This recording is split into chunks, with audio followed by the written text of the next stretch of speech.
We're live. Hello, folks. Oh, just adjust that a wee bit. There we go. And welcome to the Dune Book Club. Oh, we're all over the place tonight, as usual. We're having a bit of a disaster here today in that we're utterly freezing. We've got no heating. I've had to layer up a fair bit for tonight. Oh, excuse me, just a sec. Adjust my chair.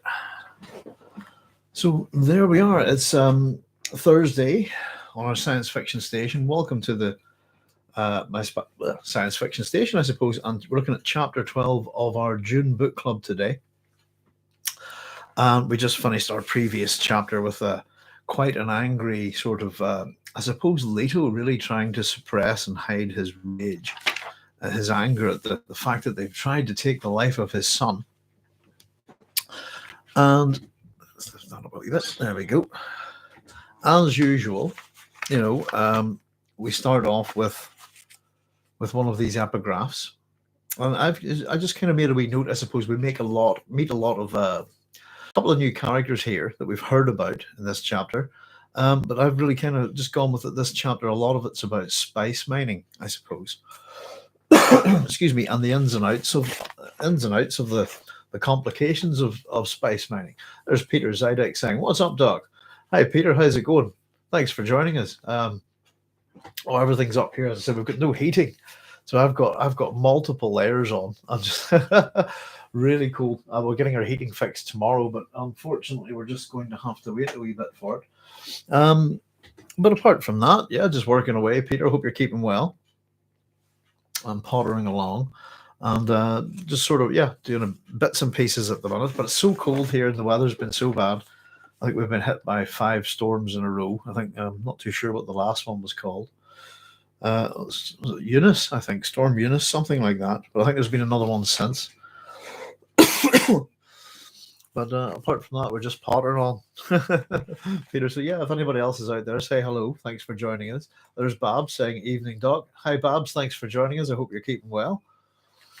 And as I said, we're just sitting here. I'm not shivering yet, but was actually contemplating whether we could actually go on tonight, but the house isn't too bad, to be honest. And as I said, we've all layered up, but there we go. And this is quite a lengthy chapter, I have to say, compared to everything else that we've looked at. Most of the chapters have been about 68 pages long. This one's a good bit longer, and I'd say it's probably twice the length of the average chapter that we've encountered in Dune so far. Excuse me. I was just looking there for one of my little, what do you call it there, snoods there for coughing, but I can't seem to. I think I must have moved them all. Would you bear with me 1 wee second, folks, and we'll get going as usual. Let's just see what I've done. There we are. That's what I'm after. Excuse me. And that way, if I'm doing a bit of spluttering, I can muffle it a wee bit. Peterson, wow, Doc, it's like 90 degrees Fahrenheit here in Tampa, Florida. Winter is long gone. In fact, the azaleas are blooming, the mark of early spring. Excellent. Look at you. Come to the Emerald Peninsula, Peter and Bob. There's Cynthia saying hi, Doc, as well. Hi, Cynthia. It must be nice,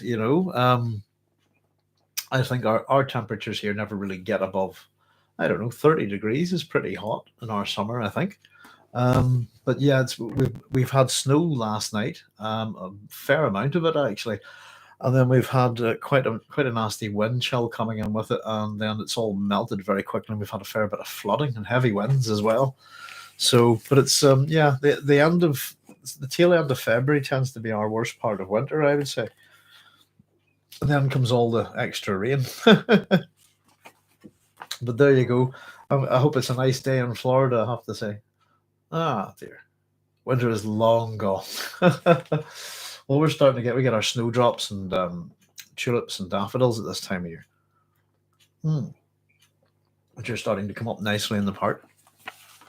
So here we go. Our epigraph to begin with, as usual.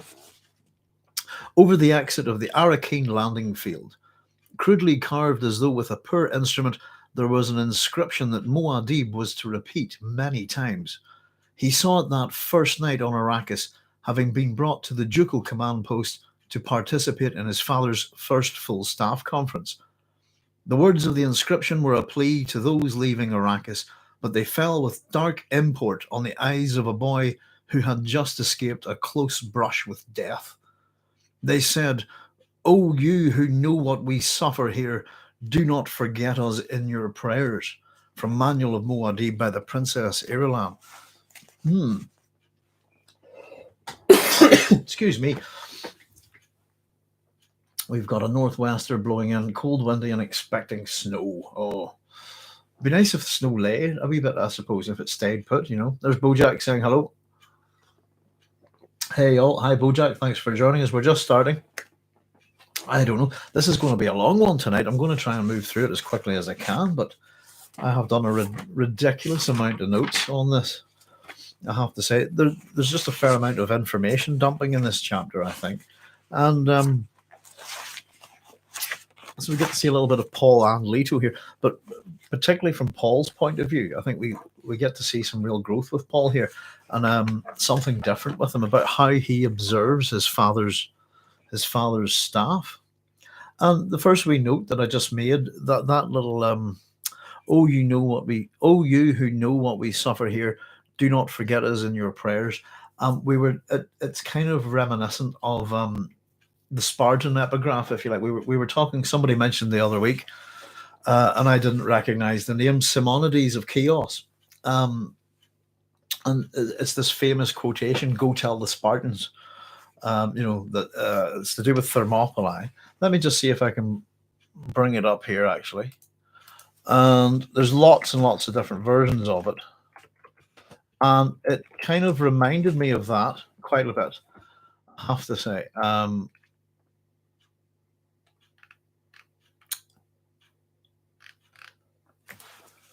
Let's see. "Go tell to Sparta, thou who passest by, that here, obedient to her laws, we lie." There's various different readings of that, I suppose. And I think somebody mentioned Simonides of Chaos. His is meant to be, I suppose, the quite. I suppose. Let me just see if we can get his here. Here it is. "Go tell the Spartans, stranger passing by, that here, obedient to their laws, we lie." There you go. Very interesting little quote. I just thought that start of it had a bit of a ring to it. One labby. What is that now? Is that come and get them or something like that? I'll have to look that one up.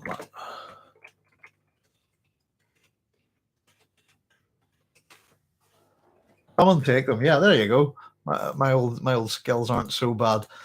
For anybody who's not too sure what we're talking about, this is in reference to the Battle of Thermopylae, and it's to do with, I suppose, the inscription is there today. By the way, I think if you go to modern day Sparta, I'm pretty sure there is a big statue, I think, of Leonidas. Excuse me, the king of Sparta. This is to do with the Persian Wars, etc. And it's particularly to do with I suppose that those little contrivances of that particular battle, which is a really interesting battle. If you want to look into it historically, it's in, as much as we talk about 3 days, I think it's fought over 8 days. But there's not a lot of fighting going on, I think, in the first 5. But yeah, it's to do with basically the Spartans aren't allowed to fight during the Carnea. Isn't that it? Carnea? Which is like a religious festival. I think it's in August or something like that. But Moral Nabi is come and get them, isn't it? It's hard to do with their weapons, as Peter's quoting there. As I said, it's there's a film, I suppose, isn't there, called "Go Tell the Spartans" is a Vietnam. Is it a Vietnam film? I think it is. But it's kind of that kind of an epigraph that has a sense of doom about it, if you see what I mean. Those of you who know what we suffer here, do not forget us in your prayers. It just has that same kind of feeling, if you know what I mean. And yeah.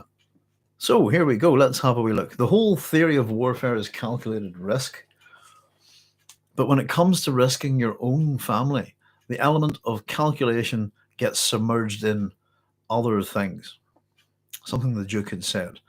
I don't know what we think about that one. Calculated risk. I think warfare is pretty much chaotic, isn't it? Risking your own family when you risk your own family, the element of calculation gets submerged in other things. And I just made a wee note that this is past tense, by the way. It's him sort of thinking over his own thoughts, and in continuation from the previous chapter, all that anger, all that rage. Again, here we have a bit of an admission from him, I suppose. He knew he wasn't holding his anger as well as he should.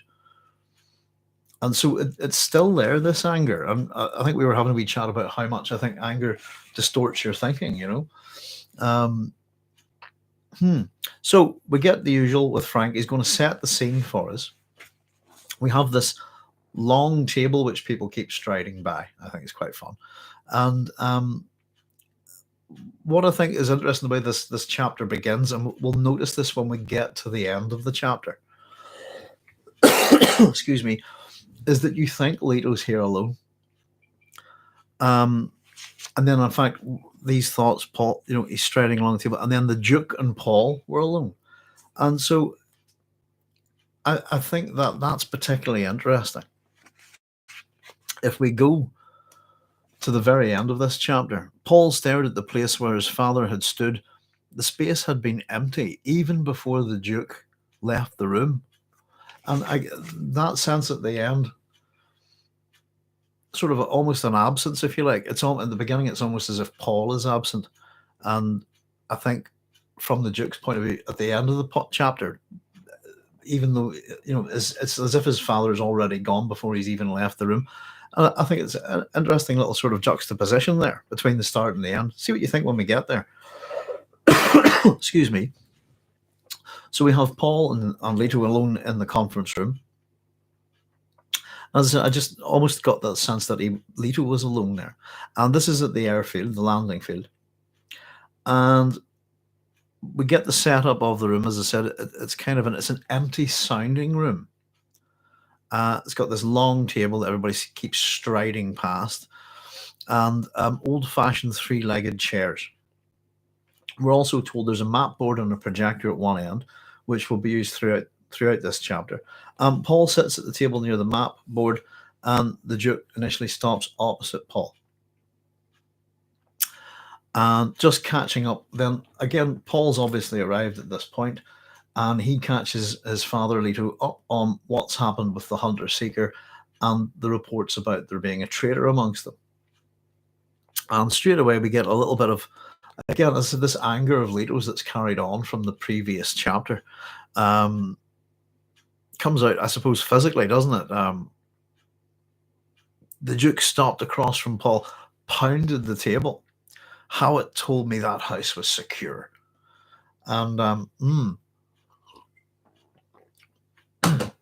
excuse me, in terms of little violent outbursts, if you like, little kind of huffs, I think it's Leto and Howat to pay attention to in this chapter here. But that's the first one. He's angry, he's having outbursts, pounding the table. There's no men around to see this kind of thing, this indulgence, if you like. Excuse me. But particularly in this chapter, I think the first thing that we're going to see here is Leto being really angry. He's about to blame Howat here. And how Paul behaves here is quite frankly incredible for a teenage boy, I think. And Leto, Paul's response to Leto here, I think, is really interesting. And it tells us an awful lot about these two. Simply put, Paul spoke hesitantly. And here we go. This is the things that he says to his father. I was angry too. I also blamed Howat. But the threat is from outside. And it was more simple. It was a simple, clever, and direct threat. It would have succeeded if it had not been for my training. And who do you think trained me but you and Howat? This is essentially the argument that Paul's putting forward to defend Thufir. And this actually plays out in this little sort of this dialogue between the two. Are you defending him? And I love the forthrightness of Paul here. Yes. and it is really interesting. Leto's responses here. He's getting old. That's it. This kind of thing. Paul's counterpoint to Leto. He is wise and has much experience. How often does this guy make mistakes? Seriously, think about it. And all of this is here we have the 15-year-old boy presenting rational, intelligent, emotions under control, actually presenting kind of real insightful dialogue to his father. But I've made a note here. Paul is teaching his father here. He's instructing him, and he's doing so kind of by example. And of course, it triggers this in Leto. I should be the one defending him. That this inversion of father son here, and absolutely right. It should be Leto defending him. This man's been faithful to his house for 3 generations, we're told. And arguably Leto has known him a lot longer than Paul has. And of course, Paul smiles at this, and I just think it's a great moment for Paul, and it really is starting to set up our hero here, and that he's a hero in many, many ways. But we're going to find out throughout this chapter that Paul is, I suppose, astute in many ways, and in terms of how he reads people in the room. Excuse me, in terms of strategy, this kind of thing. And I think we'll find, I don't know what you think, guys, but I think we'll find out almost that it's not like a camp being formed in this chapter, but at a certain point we'll see really a set of, we talk about these pairings that Frank does with these kind of Jungian mandalas, and we're kind of going to see Paul to a degree paired with Gurney, Leto paired with Thufir, and Stilgar paired with Duncan, Idaho, in an extent, to a certain extent, and we're going to get to be able to compare and contrast all of these individuals here. And I think it's a really interesting chapter, particularly to look at the bulk of Paul's tutors are here in this room, all the male ones anyway. He's not, Yuri's missing, sorry.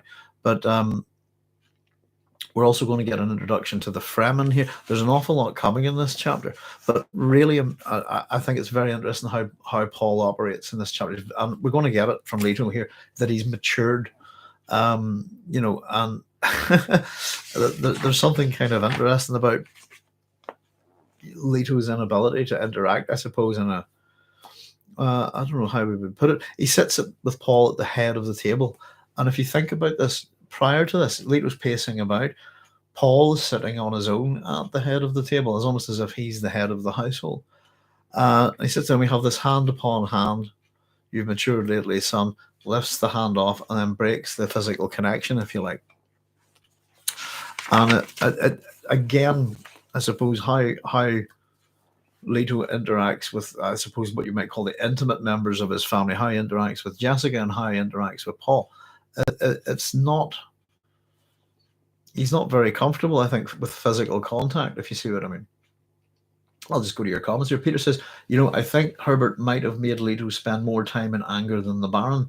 The Baron seems to better control anger. Leto is blinded by the shadow. And Paul has taken his mother's advice, says Cynthia.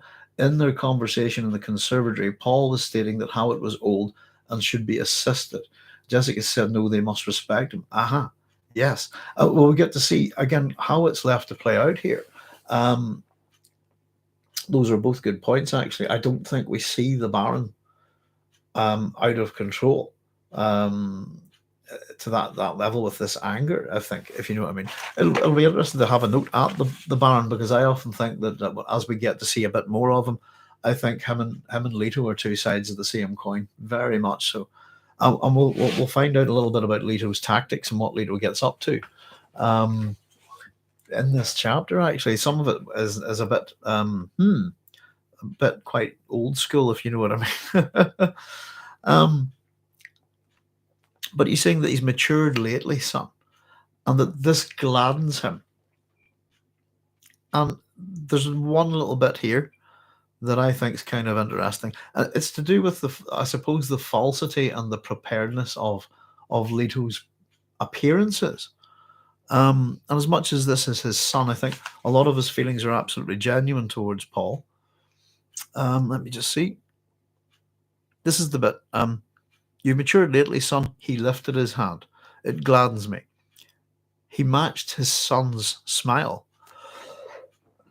Excuse me. And just before we get to that about Howard punishing himself, and Cynthia's point as well, about how should we behave towards Howard. I think it's quite interesting. The fact that he matched his son's smile, I've actually put down, is it false? Is he being one of my favorite words? Is he being an echidentesiast here? Is he, behold my smile? Is it a kind of false thing, or is he, is he forcing a smile for Paul's benefit? I was kind of wondering, and I couldn't really conclude either way, to be honest. But I was just, a lot about how Leto behaves is false. I think it's all about appearances. So here we go about Howard, I suppose. And now that we've had time to vent a bit of anger, let's see what his response is, I suppose.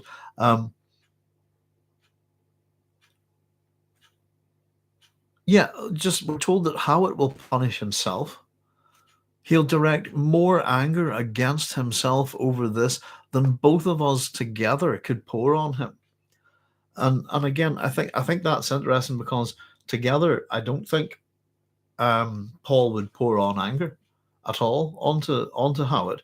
Leto would, but is restraining himself. So the idea that Howard will punish himself because of this failure, I've written down mentat alert. And essentially punishing himself, an angry mentat, an upset mentat, essentially as a malfunctioning mentat. And therefore, I've put down that if we all know this about mentats, that therefore it is not a good idea to let Howard punish himself.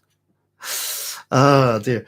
It's one of those things, isn't it? It's quite funny with the whole how mentats operate and how fragile they are, I suppose, emotionally, But we get a little bit more mood here, a bit more atmosphere from Frank. Paul sort of glances out the darkened windows beyond the map board, looked at the night's blackness. And we just, again, it's just about bringing in movement. I just thought that setting a little bit of mood there.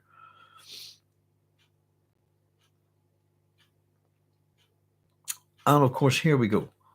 Paul sees, I think, before we get any further,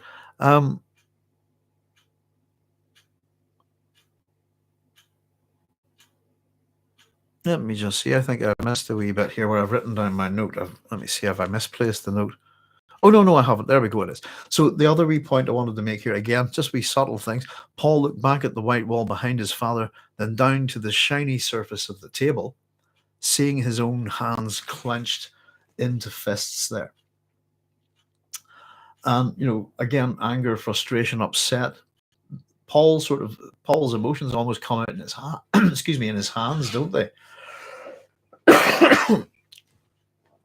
And his fist is clenched, and often the symbol of the hand. And we have both hands here. I said the right hand, the left hand, sinister, dexter, closed fist, agency, this kind of thing. They're motifs that are associated with Paul an awful lot. And here we go. So we've had Leto's rowdy kind of banging on the table. And as I said, if we think about pairing these characters up here we get another, in relation to, I suppose, just following on from Paul noticing his hands are in fists, is that the door opposite the Duke banged open. And here comes Thufir. So they're angry, probably at himself. He strode through it looking older, more leathery than ever. He paced down the length of the table, stopped at attention facing Leto. And of course, this is the point where Howard's going to resign, or wants to resign. And I think it's kind of interesting that he won't look him in the eye.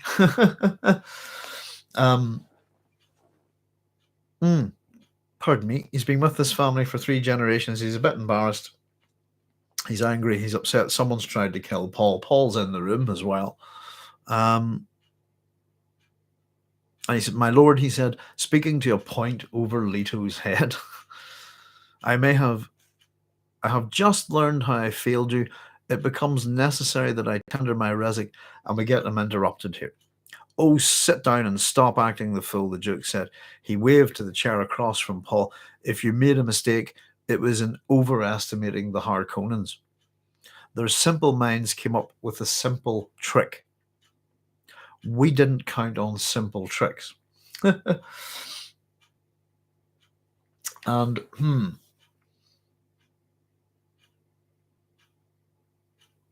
I've put, I suppose, a little note that I've made here, just in this case, is does Thufir know that his mental ability would be affected by his emotional state here? Yeah, and just in terms of what Leto was saying, I think is a bit curious. It's if you made a mistake, it was in overestimating the Harkonnens. Really, I put, but simple minds equals simple tricks, and I put no. And they said we didn't count on simple tricks, and I've put down why not. But it is this underestimation, I think, of the Harkonnens, and I think we hear this kind of talk about the Harkonnens, this trash talk from the Atreides, and it's a thing that we hear throughout the Dune universe. By the way, that there are many things sewn. Phrases, if you like. The Bene Gesserit like people to think of them as witches. The Bene Tlilax like people to think of them as dirty Tlilax. This kind of thing. There are phrases that are being kind of sewn in the consciousness to allow people to underestimate each other, I think. I wonder if De Vries knows about Hawat. Oh, we're going to get to him, aren't we, in a wee bit? He's mentioned in here, and I would say he does. He does, yeah, absolutely. In fact, I'm pretty sure if we go all the way back to chapter 2, I'm pretty sure that a fair bit of the plot is of the Harkonnens plot is to mess with their with Thufir Hawat, I think. If I can just see, let me see if I can just run back here a wee bit. Peter's plan at last. So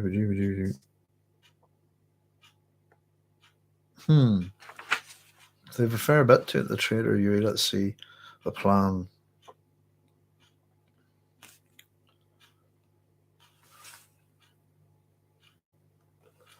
Goodness gracious, because it's well detailed. Let me just see. Should be around here. But I'm it's to do with whenever is it whenever it's to do with the Baron's lesson, as I've called it in chapter 2, the second chapter, is really it's all about Piter, and in particular, it's about observing the limitations of a mentat, I think.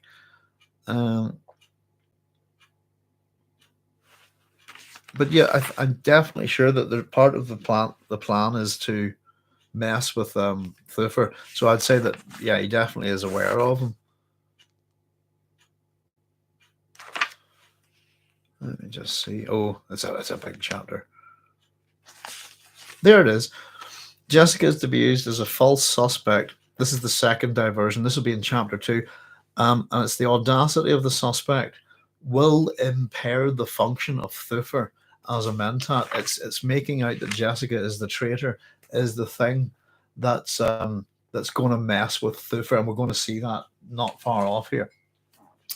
The Emperor will not have counted on simple tricks in 2 years when Paul makes the ultimate gambit, says Peter. Yes. Thanks for looking, Doc. No worries. Well, that's kind of the whole point, isn't it? Is annotating all this stuff that we can, as we get further into the book, we might start missing some wee connections and stuff. So we can pile back, and I mean, really, there's an awful lot of detail in these, I'm afraid, but it's useful, and we'll get there.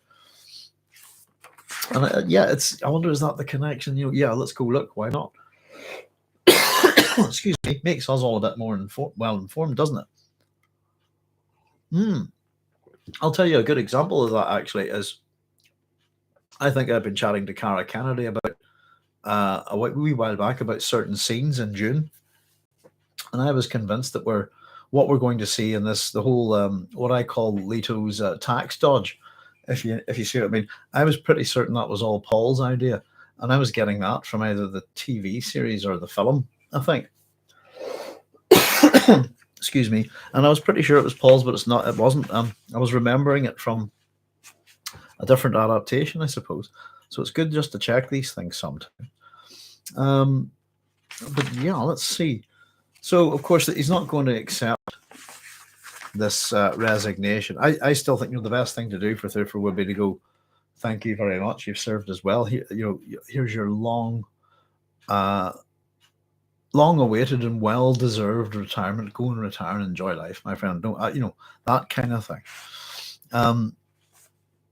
So we get this a wee bit of emotional play with Howard here, and it's all positive, I suppose.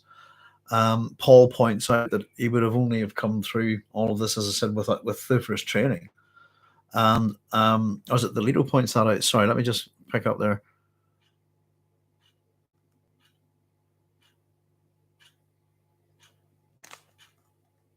Yeah, my son has been at great pains to point out to me that he came through this largely because of your training.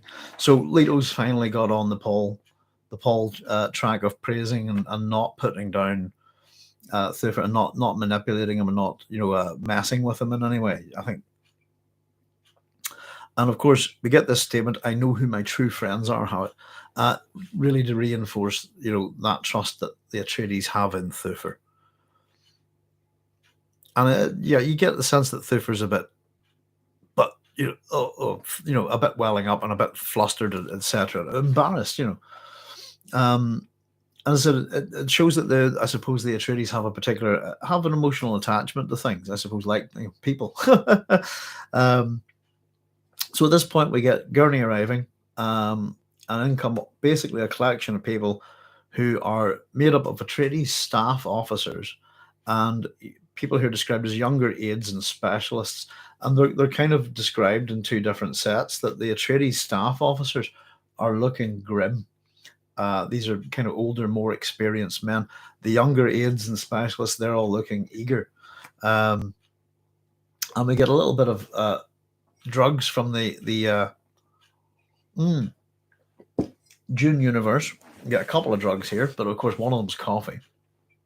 And what we're told is the faint waft of this faint smell of ratchag or rakag, I don't know how we should pronounce that, ratchag maybe, is pouring down off all of these men off the table pretty much. This is one of these ones that's in the terminology of the Imperium. We're told that ratchag is a caffeine type stimulant from the yellow berries of the Akarso. The Akarso is a plant native to Sikon, which is of the star 70 Ophiuchi Alpha, and is notable for oblong leaves, green and white stripes, and is therefore which are parallel both active and dormant chlorophyll regions. So an interesting little thing about that plant there. And it's something like coffee, so these men must be tired. And of course, Leto's got an alternative drug for them, which is coffee. Very much the drug of the Atreides, I think, after melange. Coffee is here for those who want it. Checks out that his men. He's checking everyone out here as we're getting this, I suppose, this meeting settled. And interestingly, he describes the men as a good crew. A man could do worse than this lot for this kind of war. And I've kind of wonder what he means by that. And of course, the coffee is served, and it allows me to get to note the tiredness in some of the faces, etc. And I thought quite interestingly here, there's a couple of masks in this chapter. Excuse me. And we're told that Leto puts on, well, metaphorical masks. I quite like this. I think we have one with Duncan, Idaho, and it's the way they're described, I suppose. It's almost like there'll be a Dungeons and Dragons magic item or something like that.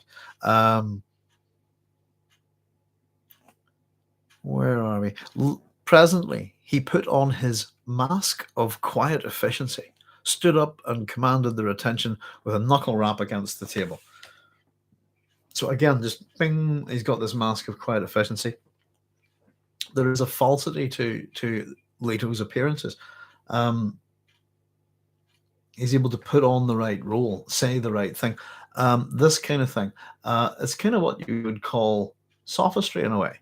He's sophisticated in some senses. That's what I think about him. I think I'm getting there, actually. Yeah. Excuse me. He's intelligent enough, but he comes, I think, across as sophisticated as opposed to educated, I think.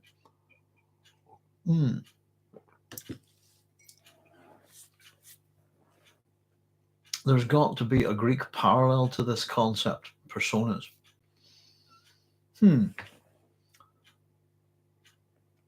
Oh, so what, tricks and things like that?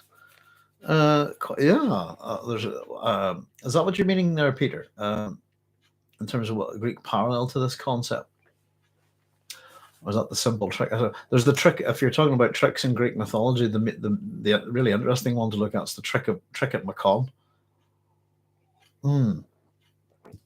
which is a kind of retcon kind of myth, isn't it? It's to do with why the Greeks sacrifice fat and bones to the gods, and it's to do with a story to do with Prometheus and the gods, about how Prometheus tricks them by making all the bones and fat look really master chef, if you know what I mean, and making all the really nice cuts of meat look like a hideous pile of rubbish. And it's another one of those ones, I suppose, that tests the omniscience of the gods, I suppose. But it explains why people don't sacrifice nice juicy steaks to the gods. The gods are very happy with bones and fat. I wonder if that's what you meant there. But yeah, that's a good one. There's quite a lot of tricks and deceit in Greek mythology, and I suppose maybe possibly history as well.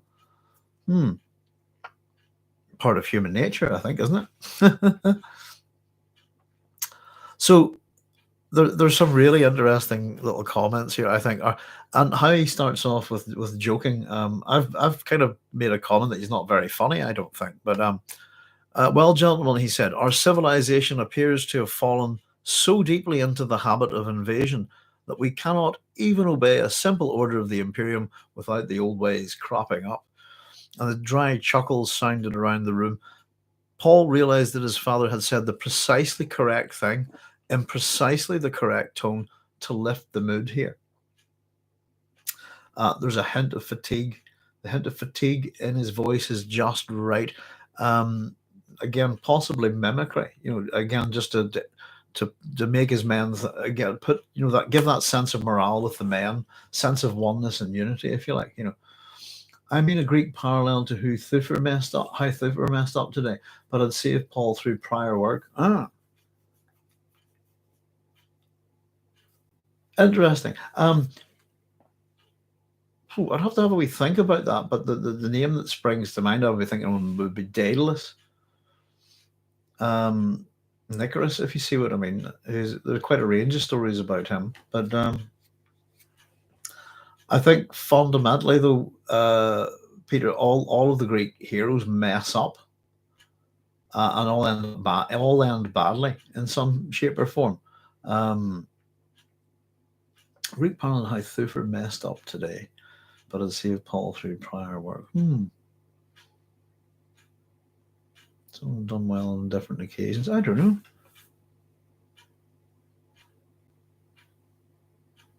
So just maybe not in that same kind of context. I'm thinking of a few people possibly, but I'll have a wee think about it. Someone who messed up today but saved Paul through prior work. There's an interesting I think is it in Herodotus. If we go to the Battle of Thermopylae, there are, I believe, 2 people that from the Spartan side that survive it. And I think, let me see. Goodness, I haven't read Herodotus in a long time. I think, if I'm not mistaken, that one of the Spartans that survives Thermopylae, and I think he's sent home. He's ordered home. He's treated like dirt by the rest of the Spartans for the rest of his days, pretty much. I understand. I think he's mentioned at the Battle of Plataea. And I think at the start of the battle, he just is noted that this same man, I can't remember his name, piles in straight ahead before everyone else, just goes, and attacks the Persians because of his shame at having survived from Thermopylae. And I think, if I'm not mistaken, there's something about, again, that at the end of the battle, the Greeks kind of want to hand out sort of, laurels and praise for the people who fought the best, this kind of thing, who were the bravest, this kind of thing. And I think he's nominated. And if I can remember correctly, he's not given a reward because he's seen as either A, insane, or B, that he actually is piling out there to die because of his shame at not having died a noble death at Thermopylae, if you're thinking something like that. Like thinking of the Achilles heel. There's a couple of stories to do with the heel, but it's to do with, I suppose, essentially Achilles' mother holds him by his heel while she's dipping him in the river Styx, something like that, I think. maybe it's the, I don't know. It's one of those rivers, I think, and or it's something like that. And it's because she holds him by the heel that that bit is vulnerable.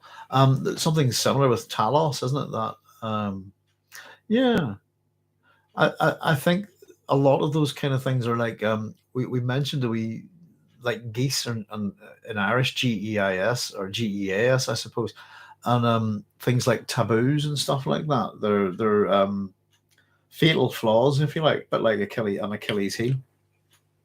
Mm. He was vindicated. Who do you mean? Sorry, Peter. Oh, you mean the Spartan guy? Um, I haven't read this in years. I'd have to dig it out. Actually, as far as I can remember, I think that they kind of chat about it, and they think that either he's mad, but a Spartan kind of wants to die. Brush your hair and good quips and have a beautiful death. That kind of thing. Well, the Spartans from that time, anyway. So I think it's not that. I think it's that he's. I don't know that his motivation or something is not right. That he's just trying to make up for something that actually isn't his fault at all. But it's yeah, Spartans are funny people, aren't they? I have to say. He survived Platea, I think. Anyway, so regardless, I think he lived his life. I think whatever happened to him. Mm. At the same time, I think there, if you look into the the Battle of Thermopylae, there's a fair old hunt for Ephialtes right throughout. Everybody wants him dead.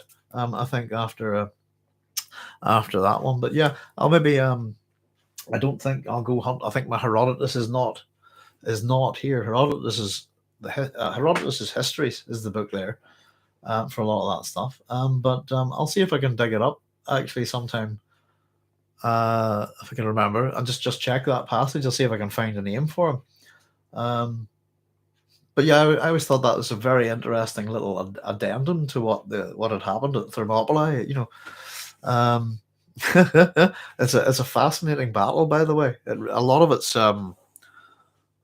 swagger, if you see what I mean, almost pure swagger. Not in that sense, but um, yeah, the Persians are terrified of these guys. They just don't know what the heck. How so few of them? Ooh, there's got to be something wrong here. So I think initially, I think the Battle of Thermopylae is an 8-day battle, but it doesn't kick off to day 5. I think, if you see what I mean, and that's because I'm pretty sure that the Persians think that there's a much bigger force behind. They can't figure it out. They can't figure out what's going on. I think.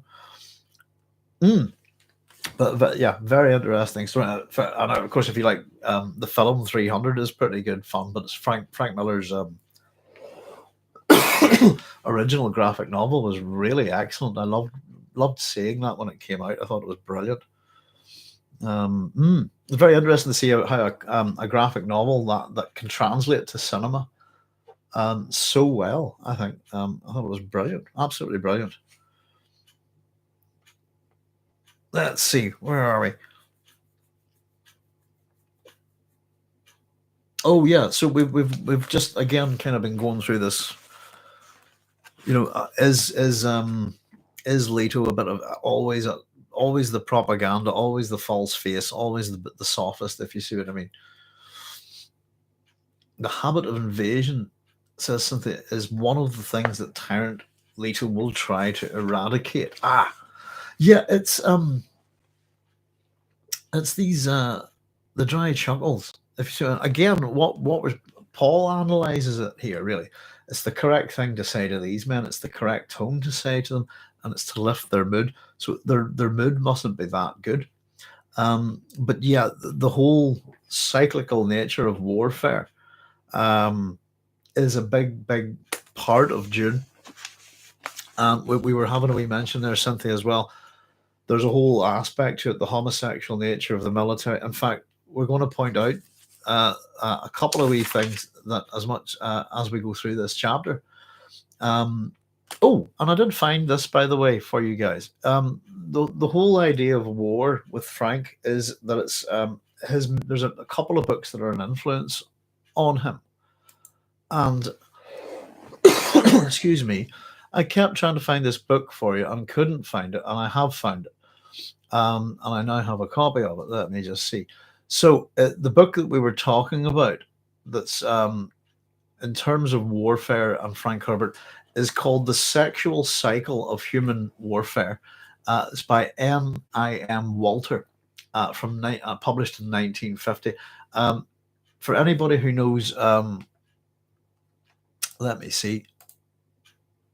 For those who don't know, there's a rather good Dune website, Jack Urutu, the cast out.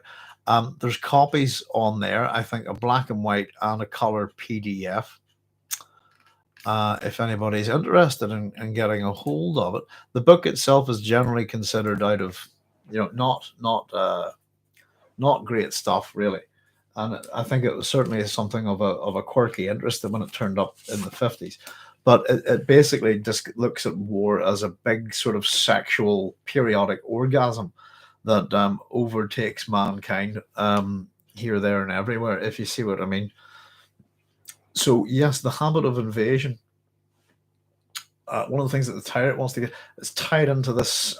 Frank thinks it's tied into this kind of sexual rhythm, if you like, that comes over mankind. But that was the book. Let me see. Actually, I'll just, for anybody's benefit, let me see.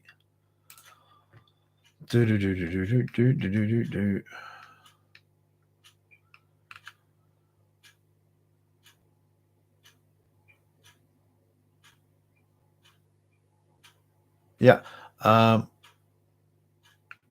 There's a wee note, so I'll very quickly read this to you guys. It's just this is off Jack Urutu. It says you've probably not seen any discussions of Walter's book here before, or in any of the books on Frank Herbert, even though it's obvious just from what Herbert notes there that it heavily influenced God Emperor of Dune.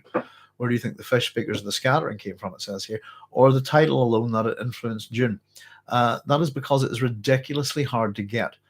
When I first read Listening to the Left Hand, I thought that it sounded very interesting, like a key source, and wondered why none of the usual sources like O'Reilly or Two-Ponce discussed it in the 68 years since publication, and tried to get a copy. I quickly realized why no one was discussing it. I have tried on and off for over a decade since then to get a copy of it. It has either not been available at all or has been available only at prices greater than $300. This is not surprising, since according to Sam Cohen, only 500 copies were printed, and it appears likely that most of them were destroyed when they didn't sell. So on Jack Urutu, I'll give you the link here, guys, if you hang on. If I can, there it is. If anybody wants a copy, there's the link to Jack Urutu's website, and it has, as I said, there's a Deja Vu color, a black PDF white version, and a PDF color version. That's The Sexual Cycle of Human Warfare, being a new theory of the cause of war and an inquiry into the possibility of war prediction. Walter, 1950. So there you go. I was aware of this book, by the way, when I was doing my research, and I'm a wee bit kind of gutted actually by what Jack Urutu says, because as you know, when I did my PhD, I had to throw out the second half of it, and war and politics would have been the major theme there. And of course, it's all about what Frank Herbert was influenced by. Let me see. So I'd actually meant to get you the title of that book there rather than post the link. But yeah, it's there we go. For anybody who's curious about it, we do find out that's the book there. Sexual Cycle of Human Warfare by N.I.M. Walter. Yeah, very hard to get a hold of. And I said, I've got an electronic copy. It's the same one from Jack Urutu. But if anybody's interested in it, JackUrutu.com is absolutely right. It was a big influence on Frank Herbert, and I'd found it referenced and mentioned a few times when I looked into this stuff. So certainly in terms of the war, the whole invasion, the sexual cycle, and it's linked into these reiterative spirals of behavior, if you like, But more on that later. But there you go, folks. Right, so where do we get to? Okay, so we get hint of fatigue just there in Leto's voice. At this point, we're going to bring I think we better learn if Thufir has anything to add to his report on the Fremen. Thufir. So, what we get, let's get the meeting going, really, I suppose. And we get Howat's first report here. And he adds that we'll look at economic matters after the report. And the first thing he basically tells us is that the Fremen appear to be the allies that they need. So we get a little bit of information about the interaction between the Fremen and the Atreides so far, what we've learned about them, what they've learned about them. And we're told that they're waiting to see if they can trust the Atreides. So they're demonstrating caution. And again, we like to point out this is an attribute of Paul Atreides and the Bene Gesserit, really. So interesting that they share that quality. And they appear to be dealing openly with the Atreides. They seem to be honest. So they've sent some gifts to the Atreides. First of all, they include Fremen still suits, which of course we know are much superior than the others. They're also included in these set of gifts, if you like, are maps of the desert areas surrounding strong points that the Harkonnen left behind. In terms of what these reports mean, Fremen intelligence reports, everything that kind of we're told here is backed up on the word of Duncan, Idaho, by Thufir. And I think Duncan, Idaho is almost like the man from Del Monte here. He say, yeah, that kind of thing. So we're kind of getting, is everything reliable?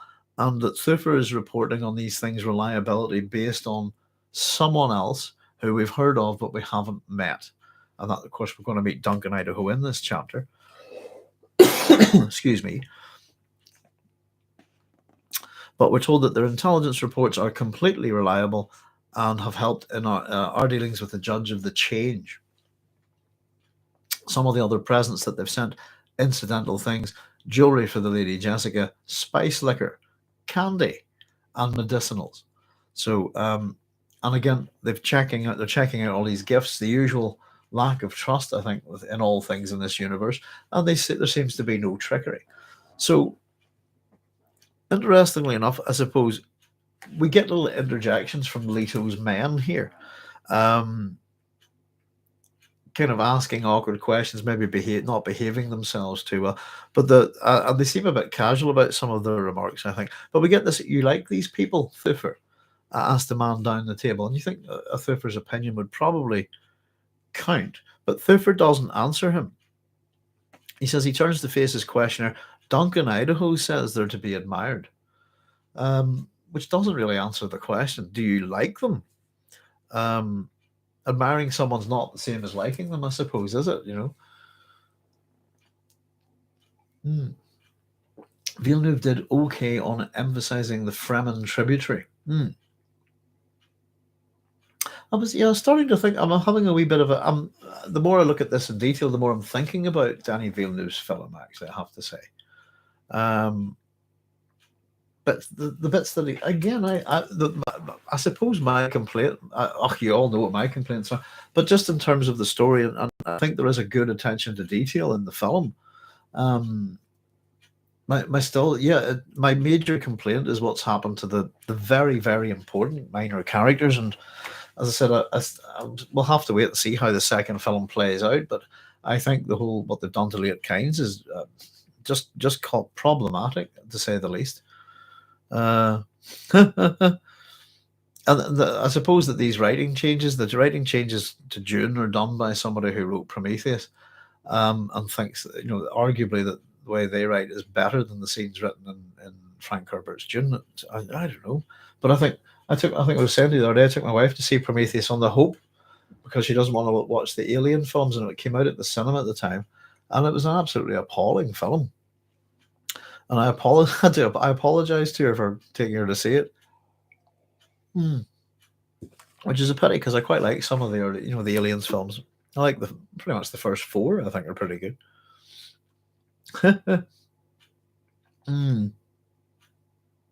So, little bit there's a relationship being built here, and I just thought it was interesting how it doesn't quite directly answer there whether he likes them or not.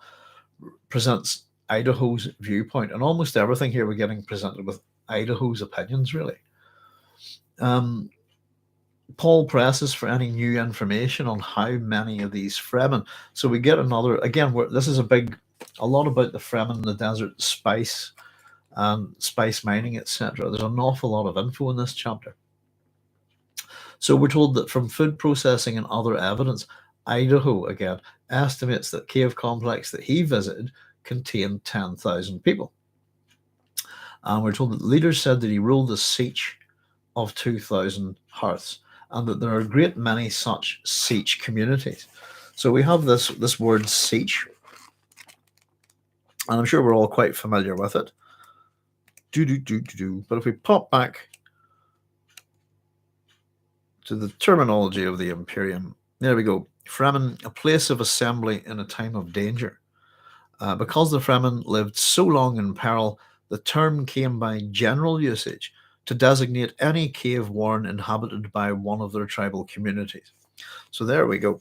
So siege is one of those words that's had a sort of meaning to do with, I suppose, safety and danger, and has eventually become the common name for just a place to hang, or where our communities live, I suppose, which is kind of interesting. It suggests that how much the Fremen are in danger, that a place for an emergency assembly, a word for an emergency assembly place, if you like, has become a common word for one of their communities. I think that's really interesting. Let me catch up with your comments, folks. Brad said, "Hi, Brad. Either he's still wary or doesn't approve. That tends to be why you'd use another person's opinion." I think he's also a wee bit put out here as well. Peter says, "Doc, I think Villeneuve's film was terrible. It's Dune for Marvel fans who never actually read a book. Illiteracy is the real USA pastime. I tell people, watch Lynch's version." I agree to an extent. As I said, I like to reevaluate things, Peter. I was saying to my wife the other day that what my real opinion of let me see, how would I put this? What my real opinion of Denis Villeneuve's Dune, what my real opinion of it is, that I wouldn't be too sure about broadcasting it. And how do I put it? Somebody prior to the release of Dune said that Denis, how was it put?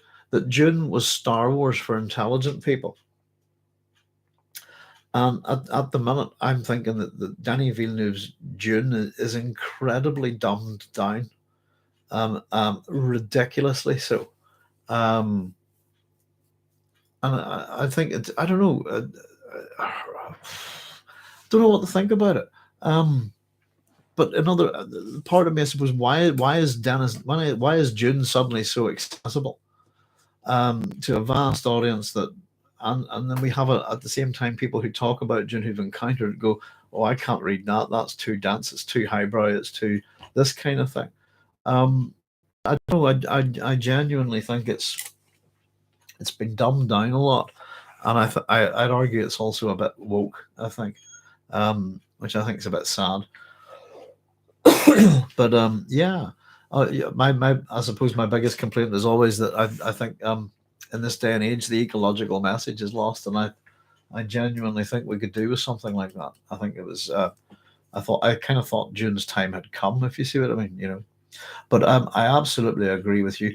David Lynch's version of Dune is brilliant, and I love it. And I was saying I watched somebody recommended the Redux one not too long back. And I caught that, went, wow, that was really good as well. I really enjoyed watching that. And I love the TV series, to be honest with you. So I think it's really good. And I know it's a bit low budget, but I kind of feel that what a shame. If you know what I mean, imagine if that had been really high budget. I think it would have been supremely good. I still think it was very, very good, you know. But yeah, if anybody hasn't seen David Lynch's version of Dune, check it out. It's great.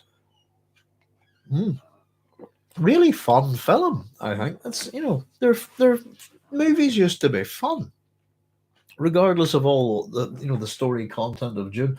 It's very entertaining, I thought. and very enjoyable and very rewatchable. I'd put it on anytime and just, yeah, oh, Jude's on, I'm going to watch that. Absolutely. Not be bored of it at all, you know. Totally agree with you. Thank you.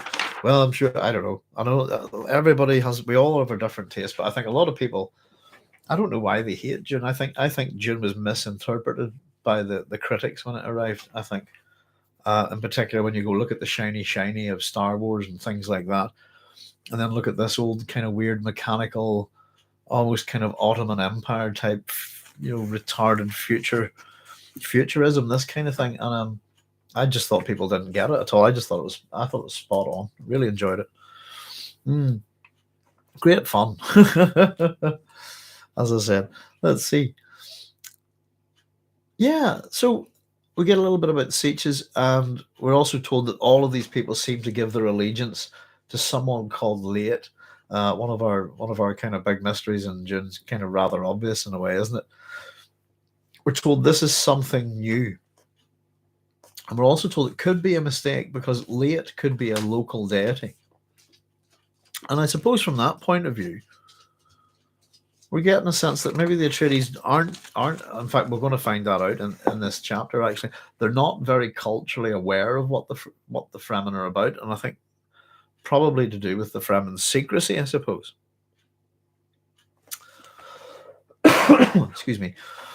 And we also find out that it's certain that the Fremen deal with smugglers. So we're going to kind of get to put together a few of the alliances, if you like, in this. We're told that a smuggler caravan left the siege that Idaho was in. It had a heavy load of spice, used pack beasts, and from their supplies, that it was estimated that they were going on a 18-day journey, something like that. They used pack beasts and indicated they faced an 18-day journey. So here we go. This is what I call Leto's plan. And we've got all sorts in here. Basically, during this period of unrest, it seems that the smugglers have doubled their efforts. And in terms of how Leto looks at this, smuggling happens, I think. Of course, he wants Gurney to be a sort of ambassador to the smugglers. And in particular, I just thought it's quite interesting the way it's presented. Essentially, Leto wants a cut. It's not that smuggling's bad. Smuggling happens. I want a cut. And for the operation, the only problem I have is I can't see what's going on at the minute here. So I want to know what's going on with the smugglers, and I want my cut. I call it a ducal tithe.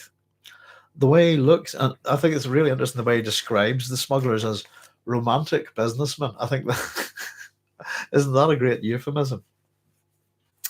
And the incentive here for why should the smugglers give Leto a cut? Simply put, and we're going to hear this word a couple of times here, save them on graft, and also the cost of extra fighting men for security. He reckons that it would cost them 4 times as much to pay for all these extra things here as they just, pass a bit of money the Atreides way. Nope. Oh, could you excuse me a wee second, folks? I think my dogs are going mad outside. Hey, here. There we go. Sorry.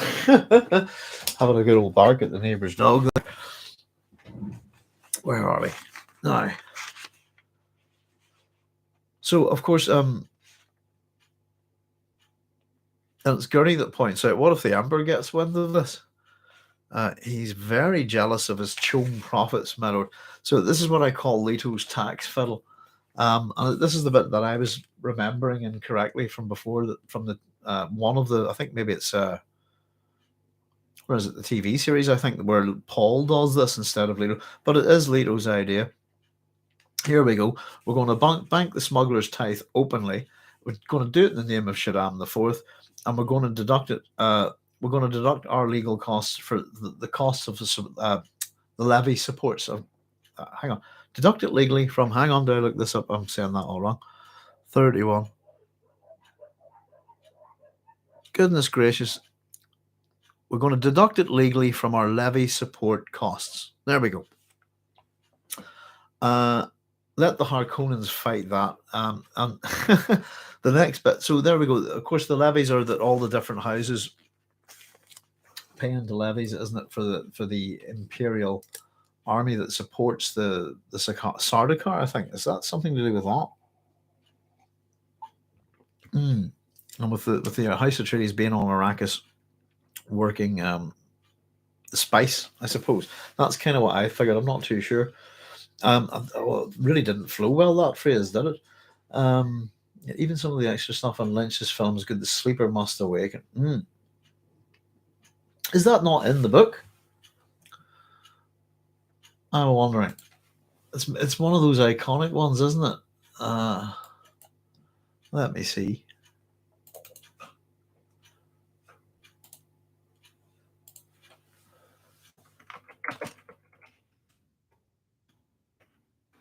Let's have a nosy.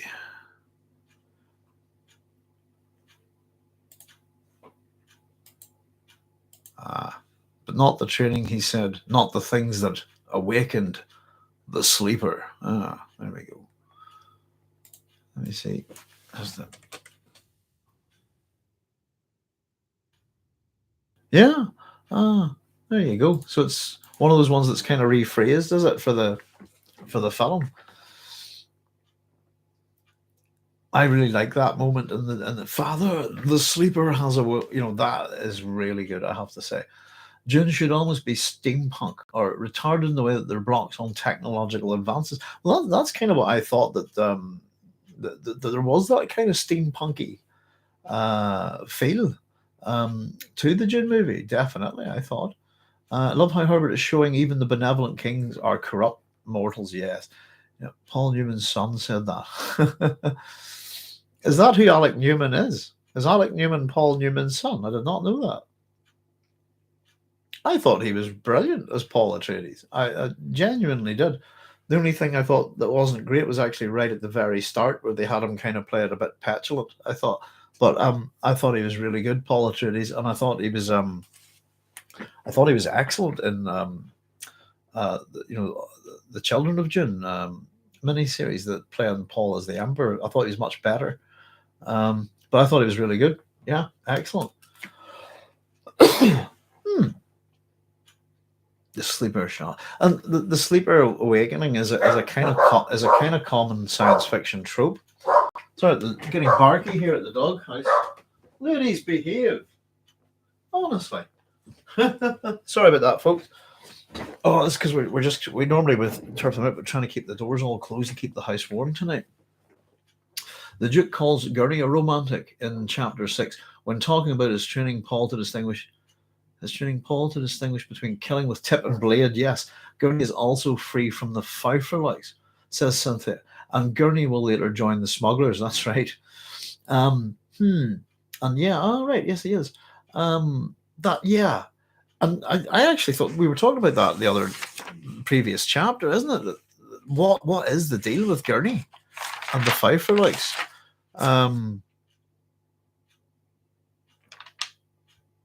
Wasn't it something paradoxical, wasn't it? Because he lives outside the Thufir system while obeying its every precept. I think we were saying, what the heck does that mean? But yeah, he'll become a smuggler and then pretty much the right hand of Muad'Dib almost, won't he?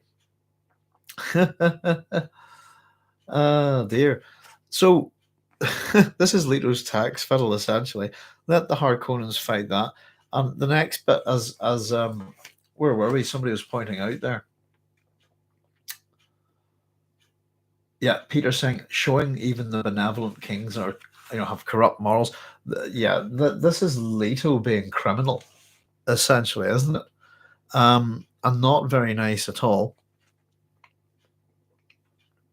And we get the next thing. We'll be ruining a few more of the locals who grew fat under the Harkonnen system. No more graft. There's that word again. And yeah, of course, Gurney thinks this is quite a low blow, but they're talking about, we're going to ruin some local people. We're going to take them out. And pretty much, you're going to see a tactic here of Leto's that I know is pretty much a Roman thing. It's very, very Julius Caesar kind of thing. The other wee bit of information, I suppose, this is where we run into the economics of it, isn't it? That we also learn that Thufir's been able to buy some Harkonnen account books, which is interesting.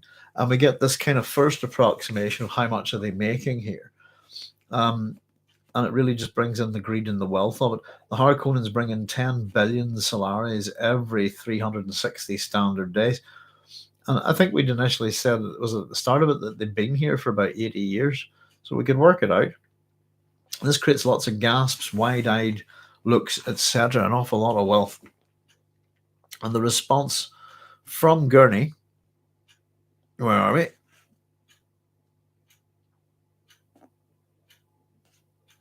Oh, hang on. Have I jumped ahead a wee bit? Let me see. 2, 3. All right, I have. That's my bad handwriting. Let's see. Gurney Halleck murmured, "For they shall suck of the abundance of the sea, of the seas, and of the treasure hidden in the sand." So another religious quotation here from Gurney Halleck. This one's Deuteronomy 33:19. I said, "For they shall suck of the abundance of the seas and the treasure hidden in the sand." Of course, we get a bunch of these. We can call them, I suppose, Old Testament, if you like, biblical. If take your pick. We're actually pointing out that these are the quotations from the Orange Catholic Bible. So in terms of Gurney, I suppose that's kind of what he's an OC Bible man, I suppose. Let me just catch up with your comments there, folks. Somewhat behind the chat says colleges and camels, but Leto will not succeed at eradicating invasion. Invasion is a transfer frontier, as Brett Weinstein would term it, and is necessary to the human way of life. We are a long way from designing and implementing a method of anticipating. Devin Reese says Dune predates the steampunk idea entirely. It does. During this time, an author certainly could restrict the technology on future societies and didn't need a comparison to a term. Yeah, I think we were talking about, in terms of steampunk there, Devin, it wasn't the book we were talking about, it was the David Lynch film and its kind of look, I suppose. But yeah, we're going to have a wee chat about steampunk coming up soon, actually, as we get our Alfred Bester stuff done. But yeah, and the idea of the restricted technology, as I said, my term for it is, well, in terms of the whole cultural thing, it's retarded atavism, to slow your development of your society to be like your grandfathers, in a sense, as the Samuel Butler thing, as the Butlerian jihad. So no, the steampunk comment was just in terms of the David Lynch film. I think we thought it had a bit of a steampunk look. Excuse me. Colleges and camels. As to Walter, I wonder how his treatise might be applied to the current unpleasantness in the East. Yeah. Invasion, I suppose, and colonization, to the pretty much same thing, isn't it? It depends if nobody's there or not. The Levi would go towards Chom. The Levy, sorry, will go towards Chom or the Emperor. I can't see the great houses supporting the Emperor's army unless they can be used by the houses. Perhaps the levy. Perhaps the levy is a paid tribute, like paying the mafia for protection. Yeah, and Devin, yes, I was using steampunk as an example of what I meant. Computers are not to be advanced, so they use people for that. Being reliant on mechanical would influence fashion and style, I think. Yeah, there's a particular point in God Emperor of Dune, and it's to do with the creation of, is it a no room or a no globe or a no ship? I can't remember which one. But it's to do with the no technology, which is incredibly advanced, and we're going about 3,500 years into the future from here. And that what Leto marvels at it, I think, is the simple mechanical nature of its construction, that kind of thing. And so, if I don't know if anybody, if you think about computers and stuff like today, etc., if any of you know about the Antikythera mechanism, there's an analog computer that was built approximately 2,200 years ago. Check it out. Oh, it's gorgeous. Well, I mean, sorry, it's of course a bit of a mess, but you can see it in the photos of it where it's kept. Actually, I'm not too sure where it's at. Hopefully somewhere in Greece. But people have built working models of it, and they look great. They very have a very steampunk look to it, I suppose. But yes, indeed, steampunk. Of course, cyberpunk as well. Yeah, I do like steampunk. I have to say, I haven't read too much of it. Kind of Luther Arkwright, going back about that kind of thing, and yeah. But we were talking about the Nemesis, the Warlock, the other day as well. A couple of its books are very sort of steampunky. It's actually kind of it's kind of a future retcon thing as well. It's a future society trying to imitate aliens, isn't it? It's aliens trying to imitate Victorian Britain, I think. I have developed the mechanical computer concept of my own science fiction writing. Excellent. Yeah, take a look at the Antikythera mechanism. It's fascinating. I think the BBC did a documentary on it called The 2,000-Year-Old Computer, which has some appalling science work in it. There's a big mistake made by somebody who makes an assumption, and it really nearly cost them the whole project. But it's a good example of different people from different fields working together to try and figure out how the heck this thing worked. But it's essentially, I suppose, think about it, it's a navigational device tied into phases of the moon and the sun, and I think set for 4-year cycles based on the various religious games that were held in ancient Greece, like the Pan-Hellenic games on the Olympic Games. But check out the Antikythera mechanism. Anybody who's unaware that the ancient Greeks invented the computer 2,200 years ago, what's even more fascinating about it, I think, is that there's a bit of Roman evidence out there that suggests there was another one. We've just not found it yet. So there we go. But yes, the Antikythera mechanism, wonderful thing. Excellent, Devin. Yeah, it's a great idea, actually. And one of these things that older tech's not as good as new tech. I don't know. Yeah, Brad saying in the movie. Peter Zidek, Why Nori was made in a no room. Teg, Duncan, and Lucille hung out in the no room. Yeah. There we go. Luther Arkwright is just a Jerry Cornelius homage, isn't he? There's a bit of that in it, isn't it? I don't have it anymore. Gutted. I used to have the Adventures of Luther Arkwright. But it's got I don't know. If I can, I know there's a couple more Luther Arkwright books, and I think there was a new one released recently, but there was something wonderful about the original Luther Arkwright. And I think even the way the book moves and stuff like that, the way the art works in the center of the book. No, not Jerry Cornelius. No, who are we talking about? Oswald Bastable. Is that it? Is that his name? I think that's the character you're thinking on Colleges and Camels. Oswald. What's that? Hang on. Nomad of the Time Streams, that kind of thing. There we go. Well, besides the actual issue, the subversion of the expected is a common technique in storytelling and fiction writing. Absolutely. Talbot is a great artist. Yeah, absolutely. I really like that stuff, I have to say. He was supposed to be the supervisor on my master's thesis project when I was at Liverpool University doing the science fiction thing. That's the ones, Warlord of the Air. Yeah, I've got, hang on a second. I bought these when they came out years ago, and I wish I had the money to buy them all at the time because they're really big. Look at that. Big, these ones here. I think they're out in paperbacks and stuff. Nomad of the Time Stream. So these are that's the Warlord of the Air, the Land Leviathan, and the State Tsar from the Tales of the Eternal Champion. That's the most, I'd say, most steampunky of them all. Just goodness gracious. Forgot how much stuff that Michael Moorcock has written.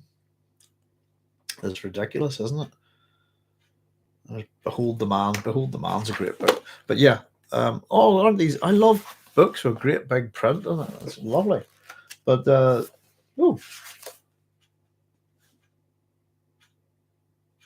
okay.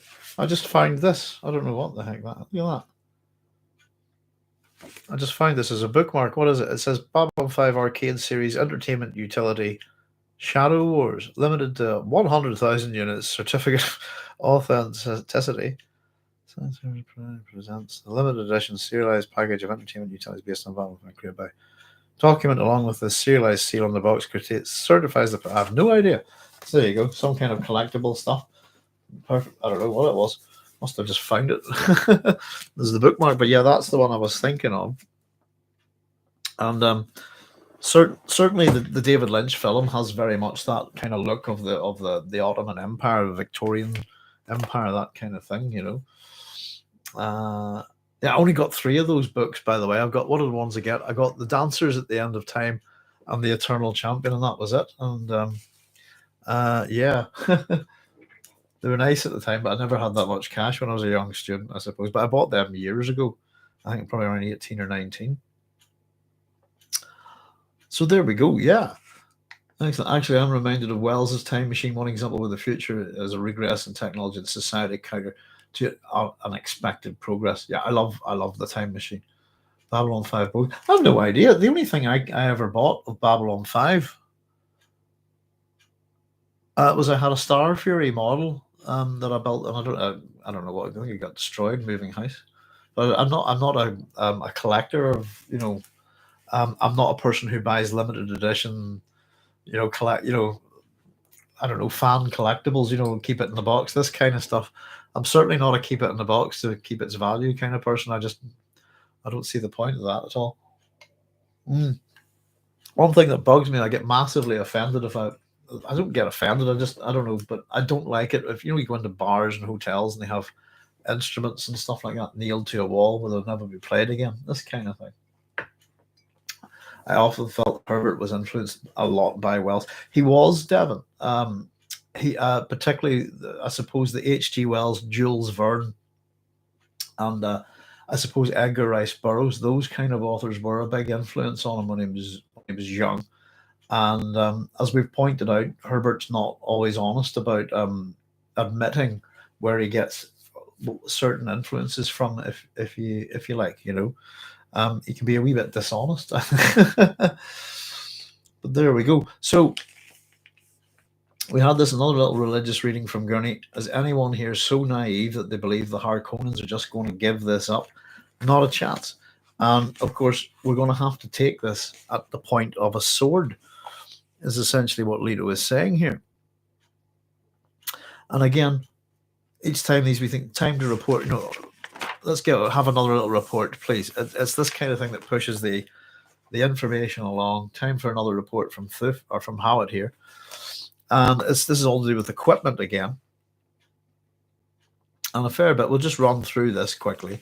We're told that there's a full complement, as it says, complement of equipment, as it says in the Imperial Inventory, which has been audited by the Judge of the Change. We're going to keep hearing about the Judge of the Change in this chapter. And again, it's a common thing where we're building up towards that character. We haven't met them yet. What they've forgotten to mention, basically, and here we go, less than half of the crawlers are operable. Only 1/3 of them have carryalls to fly. Only 1/3 of them have carryalls to fly them to the spice sands, and pretty much everything that the Harkonnens have left behind is ready to break down and fall apart. How it's reported says they'll be lucky if they get half the equipment working at all, and lucky if a quarter of it is working in 6 months. And I always like this kind of wee response here, as we expected. You know, I don't always buy that, but I'm wondering how much is that sort of bravado for the men. We expected this, you know, not, oh no, everything's broke. What's the firm estimate on basic equipment? So in terms of all of this, and again, some of this stuff must sound quite mysterious to us. What are these things? They have 930 harvest factories ready in a few days, 6,250 ornithopters that are used for surveying, scouting, and weather observation, and they have less than 1,000 carryalls. And this takes us to, I suppose, again, finances of the Atreides and the nature of doing business on Arrakis. Wouldn't it be cheaper, pretty much, if we got a weather satellite in? This kind of thing. And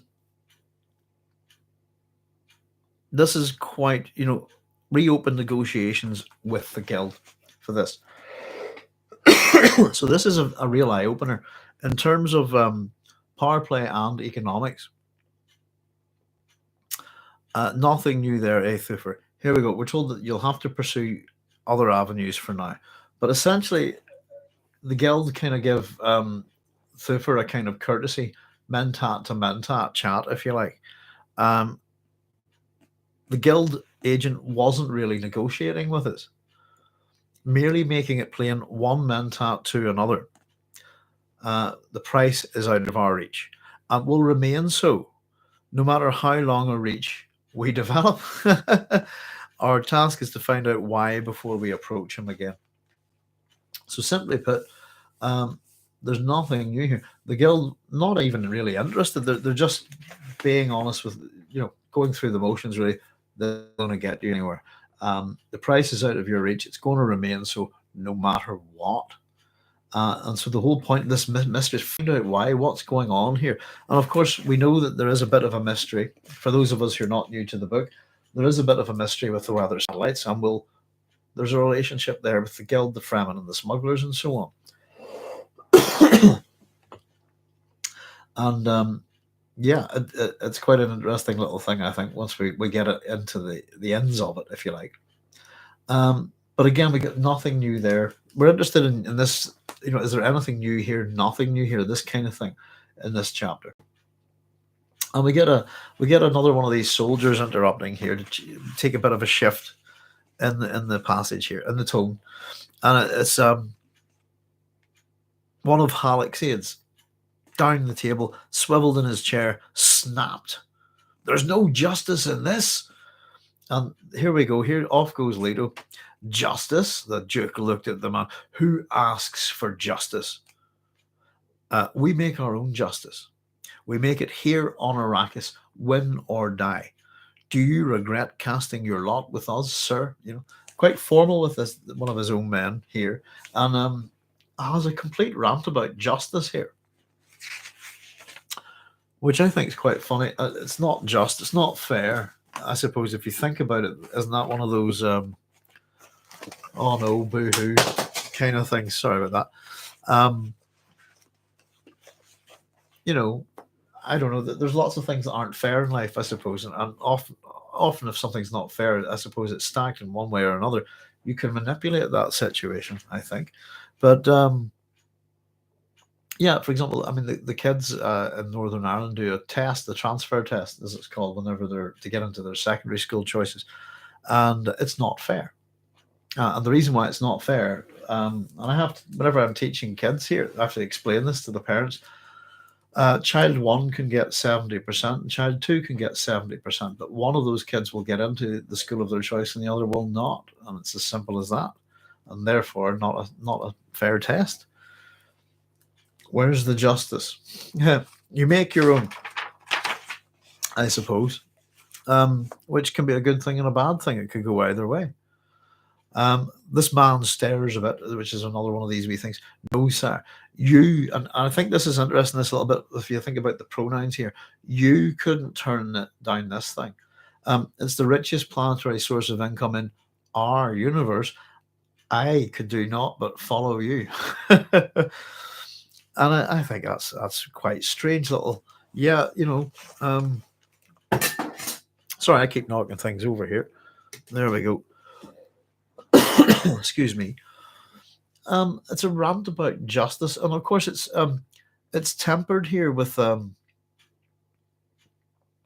bitterness, I suppose.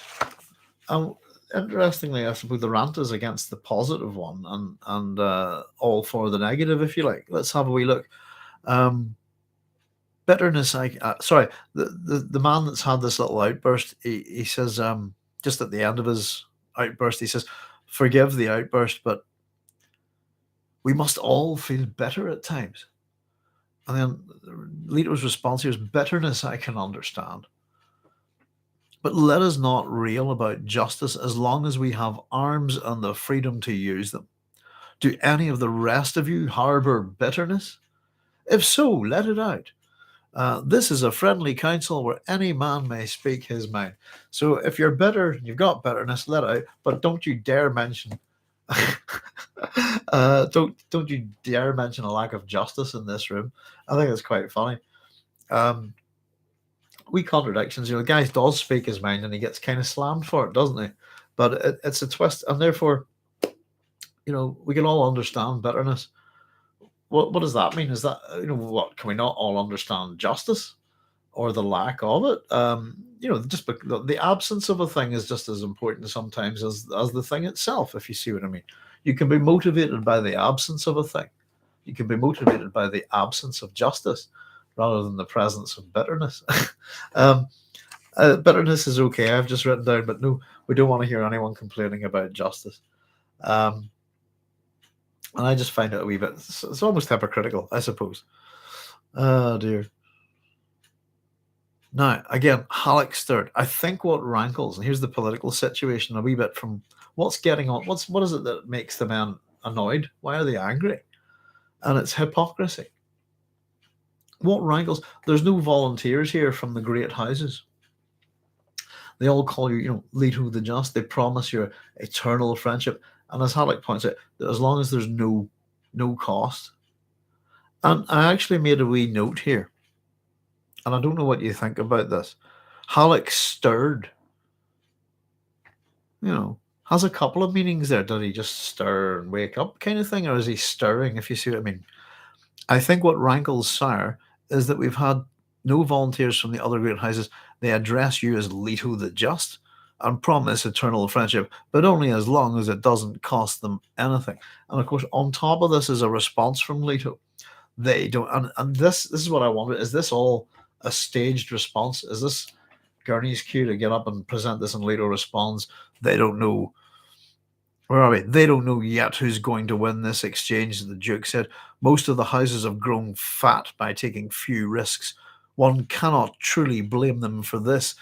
One can only despise them. He looked at Howard. We were discussing equipment. Would you care to project a few examples? So we're about to get a few more projections. Sorry, but that last bit there. And let's see. We had a wee mention there, I think, was it going back a wee bit, I think, was it Cynthia? Was it, where were we? We were talking about armies and stuff like that, I think. The Duke calls Gurney a romantic, killing the tip that's a fry for likes. I don't know. So maybe it's a fair bit back, actually. We're making a wee point about the nature of, I think, was it invasion and armies and stuff like this. What we've been told about the Sardakar previously. If you listen to what Leto's doing here with his men, I think this is a staged thing between, Gurney gives the prompt and Leto does the response, if you like. They don't know who's going to win. Most of them, they're fat. They're going to take few risks. We can't blame them. We can only despise them. And that is, we talk about, let me see if I can find this. It's to do with the Sardakar. And the discussion. Thufir and Gurney. Let's see. I wonder where this would be. It was the discussion about the nature of the Sardakar and where they come from. I'll tell you what, the easiest thing for me to do would be to look this up quickly here. Hang on.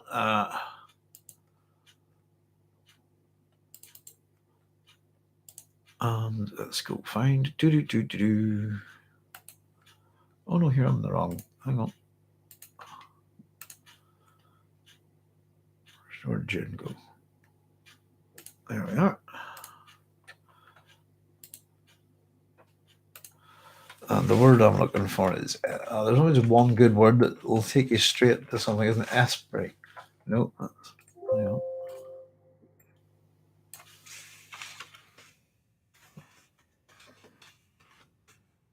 There it is. Right. Now, let me just, what page is that? About 30. Let's see. Now, the bit I'm thinking about is, it's whenever they're talking about this, the Sardakar, how can you win the loyalty of such men? Is all to do with it. There are proven ways, playing on the certain knowledge of their superiority, the mystique of secret covenant, the esprit of shared suffering. It can be done. It's been done on many worlds, and this is the same kind of thing here. I think in terms of the Atreides men, you know, that what we talk about the Sardaukar, Leto knows all about that. It can be done. It's probably because he has done it, and I just get that sense that we're how they're talking about the minor houses here in terms of disgust, despise them. You know, that we have knowledge. They don't know who's going to win, but in that sense that we do. This kind of thing.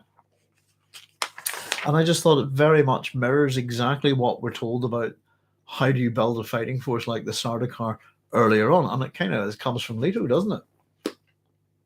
There we go. Justice is one of those human consciousness things that doesn't exist in the instinct of animals or primitives.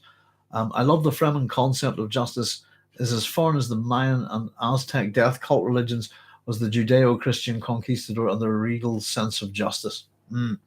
Leto spits out the word justice like Mohim spits out the word love. Very good, Peter. Carrion eaters. Yeah. I'll tell you what, I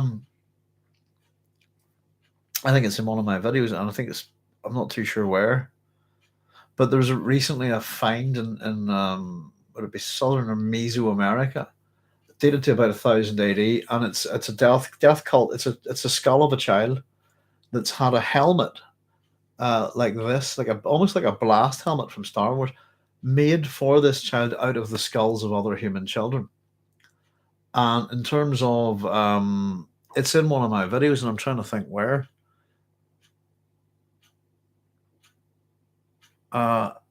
It's an incredible artifact. It opens up a whole new. Oh, this is new. If you see what I mean in terms of archaeological evidence, things like human sacrifice, particularly child sacrifice. And of course that actually has a lot to do with the Atreides. It just made me think. Whenever that art, I don't know. I'll see if I can find it for you. But if you look into it, it's a kind of one of a kind artifact. It's changed how we look at funerary practices and stuff like that, and sacrifice. And it's a really disturbing thing because all of the children that were sacrificed to make this helmet had to be older and have a larger head than the child who was being provided this helmet for, I suppose, for the afterlife. Really, really interesting. Yeah. The Lit Underground, shout out to the doc. Hi, Lit Underground guys. How's it going? Thanks for joining us. I wish I could remember the name of it. It's in one of my videos. It's the freak. Hang on a second. I'll see if I can quickly. Let's see. Where would it have been? There, I'm looking at it right now. Okay.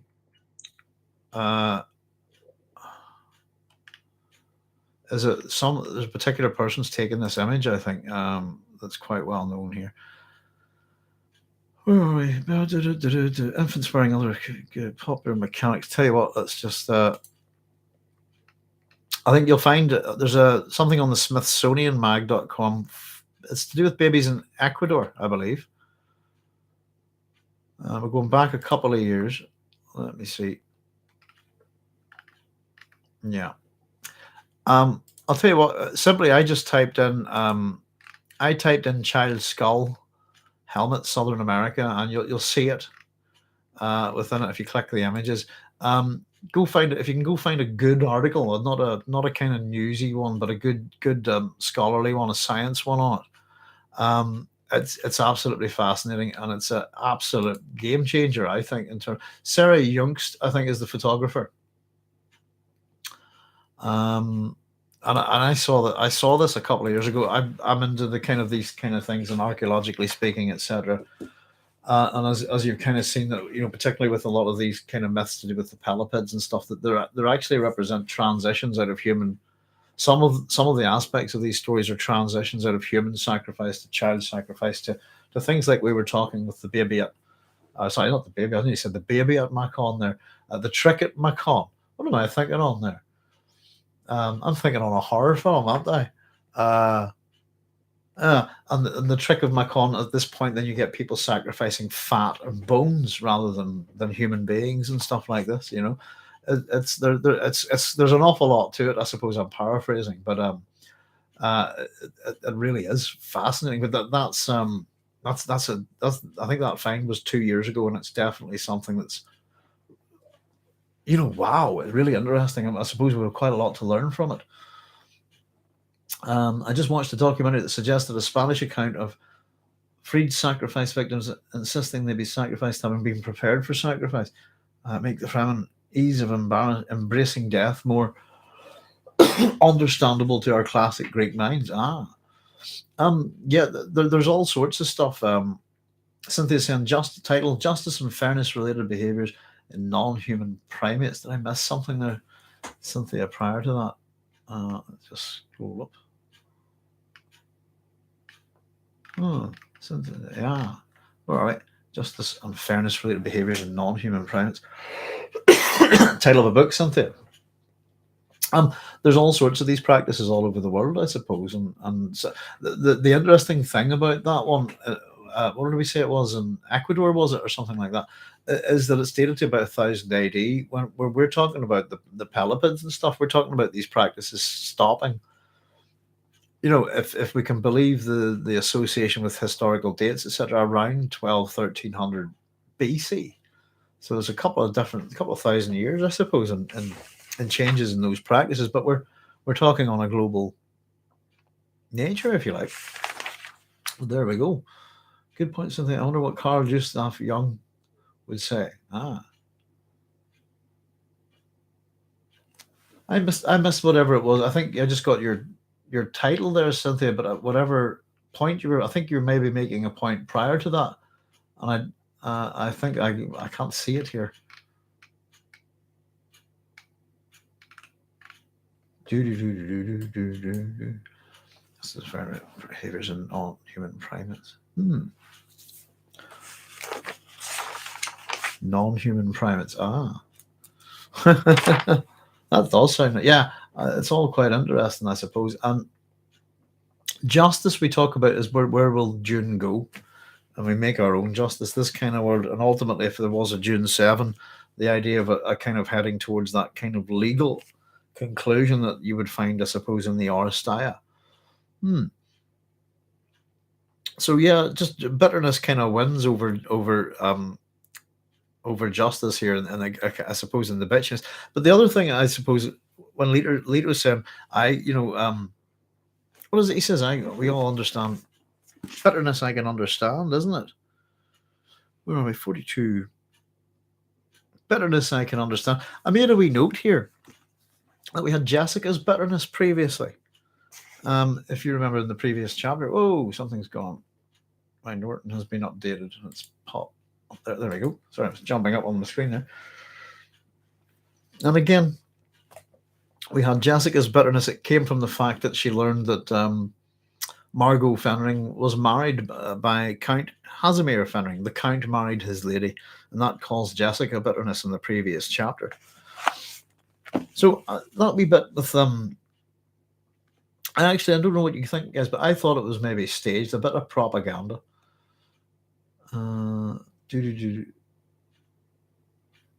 Cynthia, I posted a link to Peter regarding his comment that sorry, no worries, Cynthia.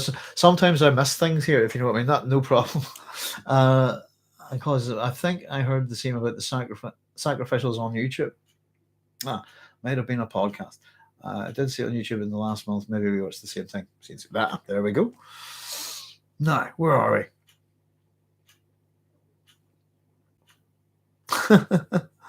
So it's about morale, I think, really. And the one thing about despising the houses of the Landsraad, and I've also asked the question, is that what Leto really thinks of them? Or is this for the benefit of the men? If you see what I mean, is this for the troops? Especially when we consider what we were told about Leto and the Landsraad previously, that he considers himself an unofficial spokesman, and that he's admired throughout, all of this kind of stuff. And sort of gets us wondering a bit, doesn't it? I think we were talking about how much he takes on himself to represent all of these people. Maybe that's why he just despises them. And as I said, I wanted to make a wee note there about that knowledge of superiority, shared sense of esprit, being elite. Atreides and Sardaukar here. So here we go. Here's Howard with his Solido 3D projector, or 3D projector, if you like. We get a few projections here in this chapter. Each one gives us a little bit of a lesson on some of the equipment that we've actually heard a little bit about, but maybe don't know too much at this point. So projection number one, great stuff. This, I think, harvester factory. So we're told that everything here is scaled against human figures, and we're told it's about 120 meters long, 40 meters wide for a harvester factory. No height there at all. Has a long bug-like body moving on independent tracks. And we're given a little bit of realism to the universe here, I think. A little bit of what we call the old verisimilitude. We're told about old Merrier as an example of one of these harvester factories that came in with the first team of imperial ecologists. And it's almost like they're building up a wee bit of a myth here, isn't it? The story of old Maria soon becomes a kind of almost it's almost like a bit of a, a story to frighten children with, a story to frighten workers with, if you like. And it's meant to be this really old harvester factory that's basically barely working. Clunking along, this kind of thing. We're told that it was used as a threat, as a punishment threat by the Harkonnens, in that sense that, be good or you'll get assigned to old Maria, this kind of thing. And it sounds quite silly, doesn't it? And of course, it does come across that way in the chapter. We get a bit of humor here. If that's the one they call old Maria, it belongs in a museum, and he had said, I think the Harkonnens kept it as a punishment job, a threat hanging over their workers' heads. Be good or you'll be assigned to old Maria. Chuckles sounded around the table, and Paul holds himself apart from this humor.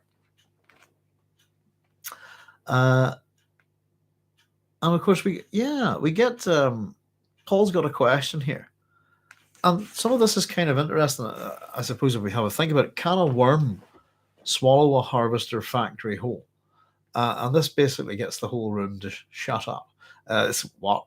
It's one of those kind of things. And the reaction here, we get a Paul, Leto, Howitt kind of thing here. Paul asks the astute question, wants to know, it's not about how it appears. Can it do this? It's a direct question. It causes silence. Upsets the men, and Leto curses under his breath, and then it's kind of they have to kind of face the realities here, and you kind of wonder up until this point, I suppose, would he have, how much is he keeping the realities of Arrakis from his men? And this seems to have been one of them.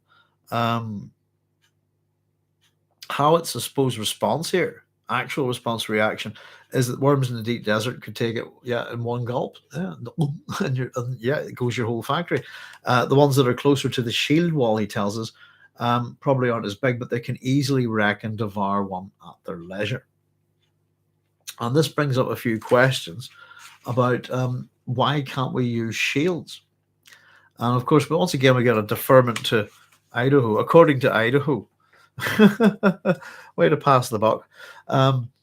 Shields are dangerous in the desert.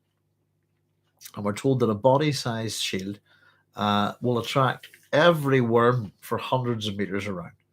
And it drives them into a killing frenzy. They have the Fremen word on this, and there's no reason to doubt this. And of course, Idaho has seen no evidence of shield equipment at the siege. Of course, this conversation continues, none at all, this kind of thing. And it's another puzzle, another mystery. What's going on here with the shields? And what is the nature of this puzzle? Because here is it. It's the Harkonnens used shields here. And we often think about Dune in terms of, the Atreides' reliance on shields and their wits. But what we're being told here doesn't quite line up in some ways. The Harkonnens certainly used plenty of shields here, how it said. They had repair depots in every garrison village, and their accounts show a heavy expenditure for shield replacement and parts. So this becomes a set of questions. Can the Fremen nullify shields? And of course, this is from Paul.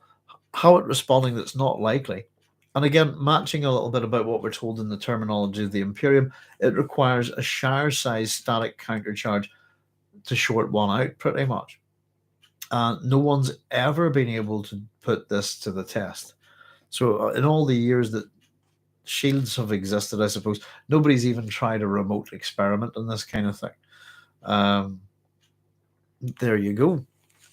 So it does actually make us, when we think about shields, it does kind of make us ask why so many shields? What are the Harkonnen doing with them? And it's simply possibly just the nature of the Harkonnens within their own lives and the cities, etc. That they're all a bit backstabby at that kind of thing, aren't they? So who knows? But I don't think it's something that we get a satisfactory answer to. And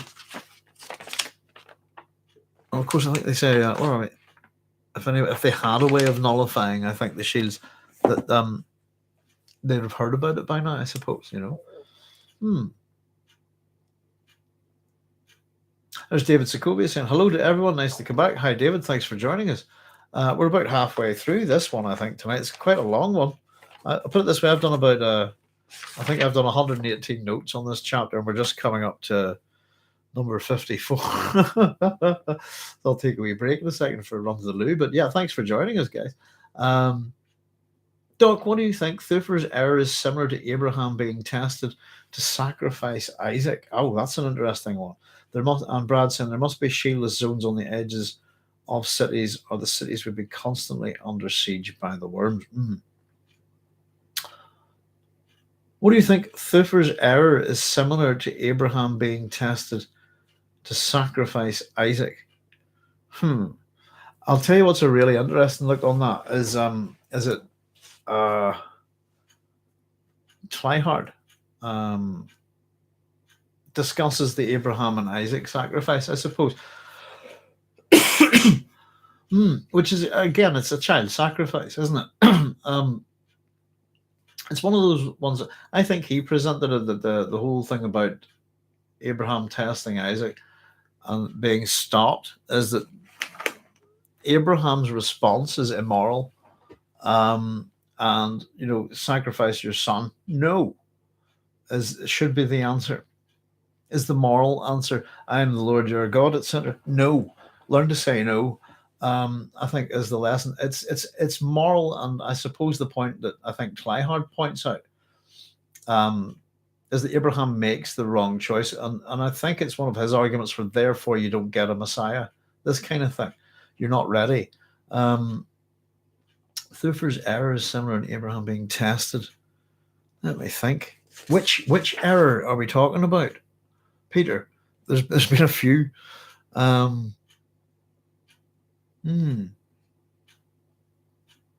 yeah, let me see. He's really interesting on this.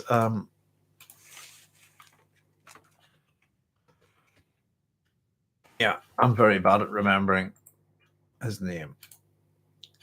Okay, the person I'm talking about is Pierre Teilhard de Chardin.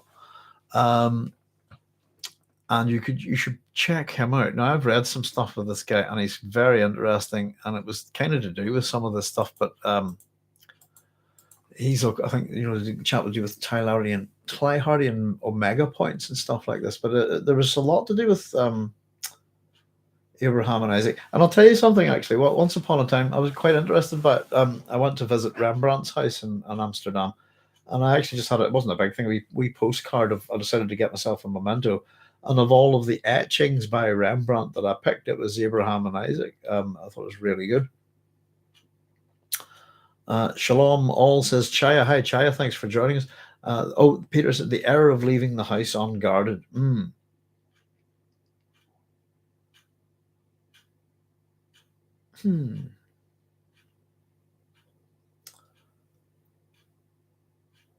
not too sure, Peter. I'd have to have a think about that one.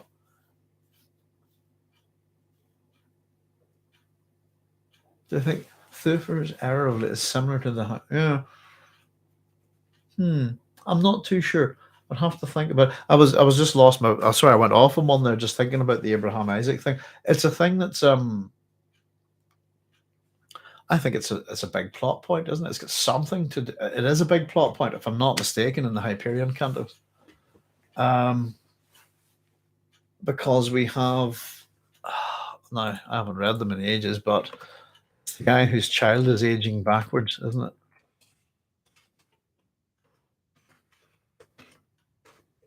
That kind of thing. It has, let's see.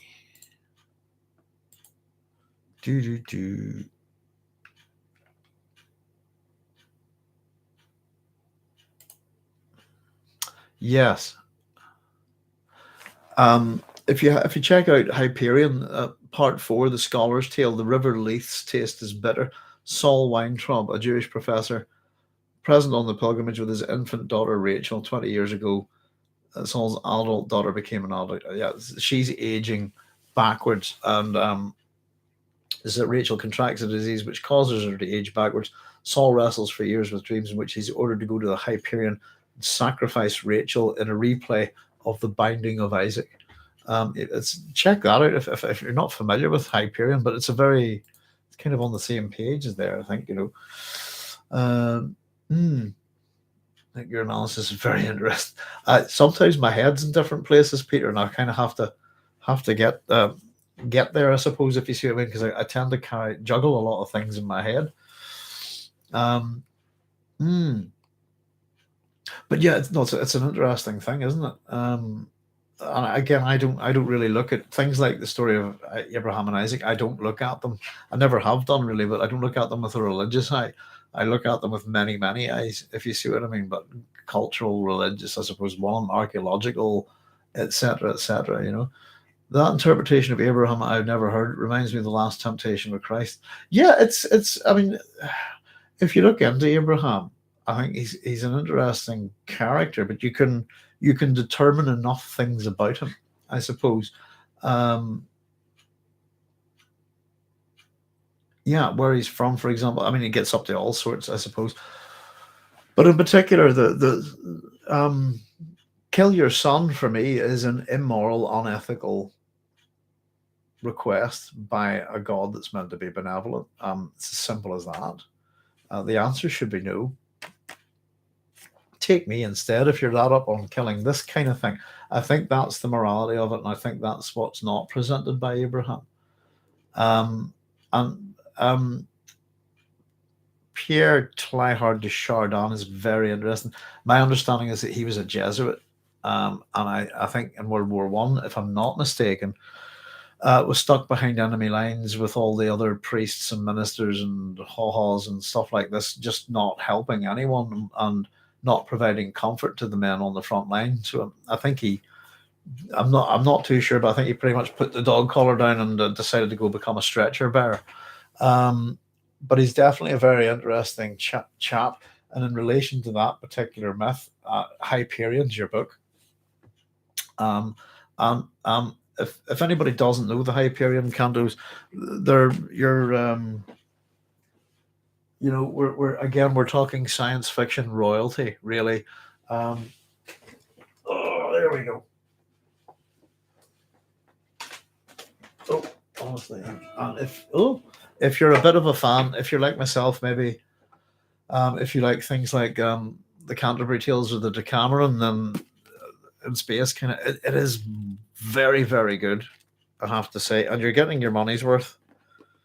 In terms of 502 pages, book one. And they're exceptionally good books. I'm a big fan of Dan Simmons, I have to say. I haven't read all of his stuff, but I've read a fair bit over the years. I must admit, I was quite looking forward to reading. I think he did a book on the Terror. Is it the Terror in Erebus? Not too long ago, which have been in one of those mysteries that I was kind of following for a wee while over the years, and then I think they found both ships, haven't they now? Which is one of those I like a good solution to a mystery, I have to say. Let's see. Right, where are we? But yeah, very good book, Hyperion. Peter says, would God really ask you to kill your son, or would a Bronze Age king imbued with magical prestige order that?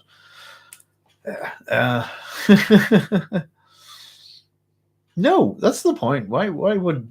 No, of course not. God wouldn't ask you to go around killing people. I don't know. The Old Testament God's pretty interesting if you check him out. He's not omniscient. He's not omnipresent, and he's certainly not omnibenevolent or anything like that.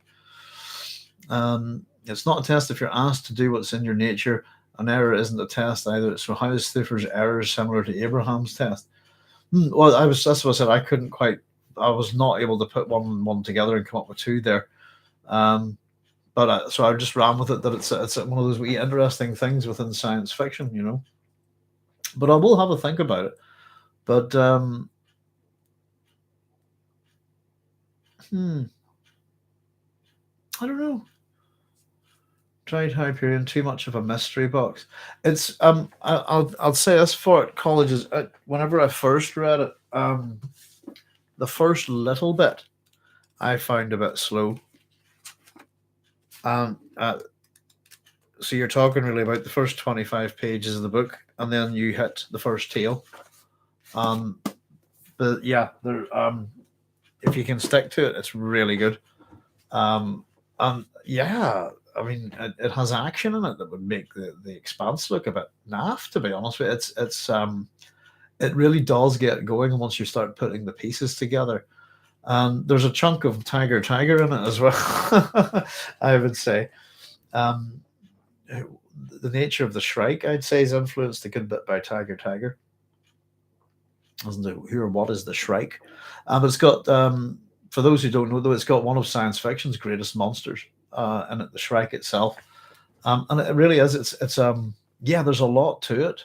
I have to say, if you can be patient with it, I suppose it's maybe a bit like the Canterbury Tales itself. You know, you can read them in individual tales rather than reading the whole thing, and it's kind of structured in a similar way. Yeah, but I really enjoy. I've read the Hyperion books twice, all four of them, and I developed something that I used against the government here to their detriment out of that book. Just an idea, but it's a very good book. It has a lot of intertextuality. Really, that's his trick. You know, trying to create too much of a mystery box. Allegedly great. No, it's just one of science fiction's great monsters, because there aren't that many. To be honest, or literature's great monsters, if you know what I mean. Been hard pressed to come up with a decent one since we've had Dracula, really. You know, all we do is regurgitate the same monsters. But if you think about Frankenstein's monster, Dracula, the Wolfman, all these kind of things, there's nothing much new. Alien, I suppose, would be the most recent kind of extension of the human psyche, you know. But it's a great monster. I didn't say it was the greatest or anything like that, but it is a good one, I have to say. And the little birds that it's named after are pretty monstrous things as well. I have to or just being, you know, just natural, I suppose, doing what nature intended. So yeah.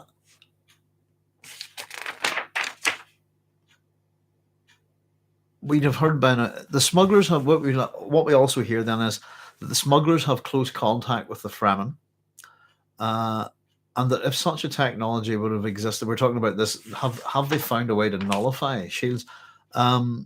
They would have brought it.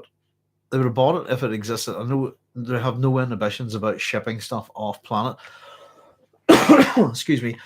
So if it was a technology that they could have bought off world, they would have bought it. And if they didn't have it, they'd have no bother about shipping it off and selling it. And Leto, of course, I don't think he likes these, as he put it, unanswered questions. I don't like an unanswered question of this importance, Leto said. Thufir, I want you to give top priority to solution on this problem. Of course, we're already working on it, my lord. He cleared his throat. Idaho did say one thing. There's one of those little stutters, I suppose, of Thufir. He said you couldn't make the Fremen couldn't mistake the Fremen attitude to shields.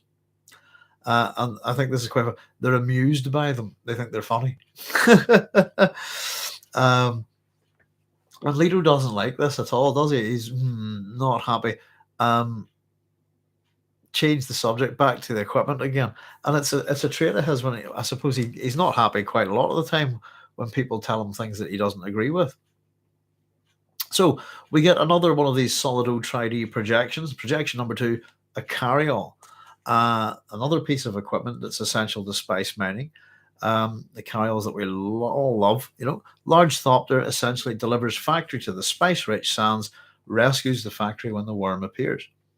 And we're told that harvesting spice very much is a process where you get in, get out with as much as possible.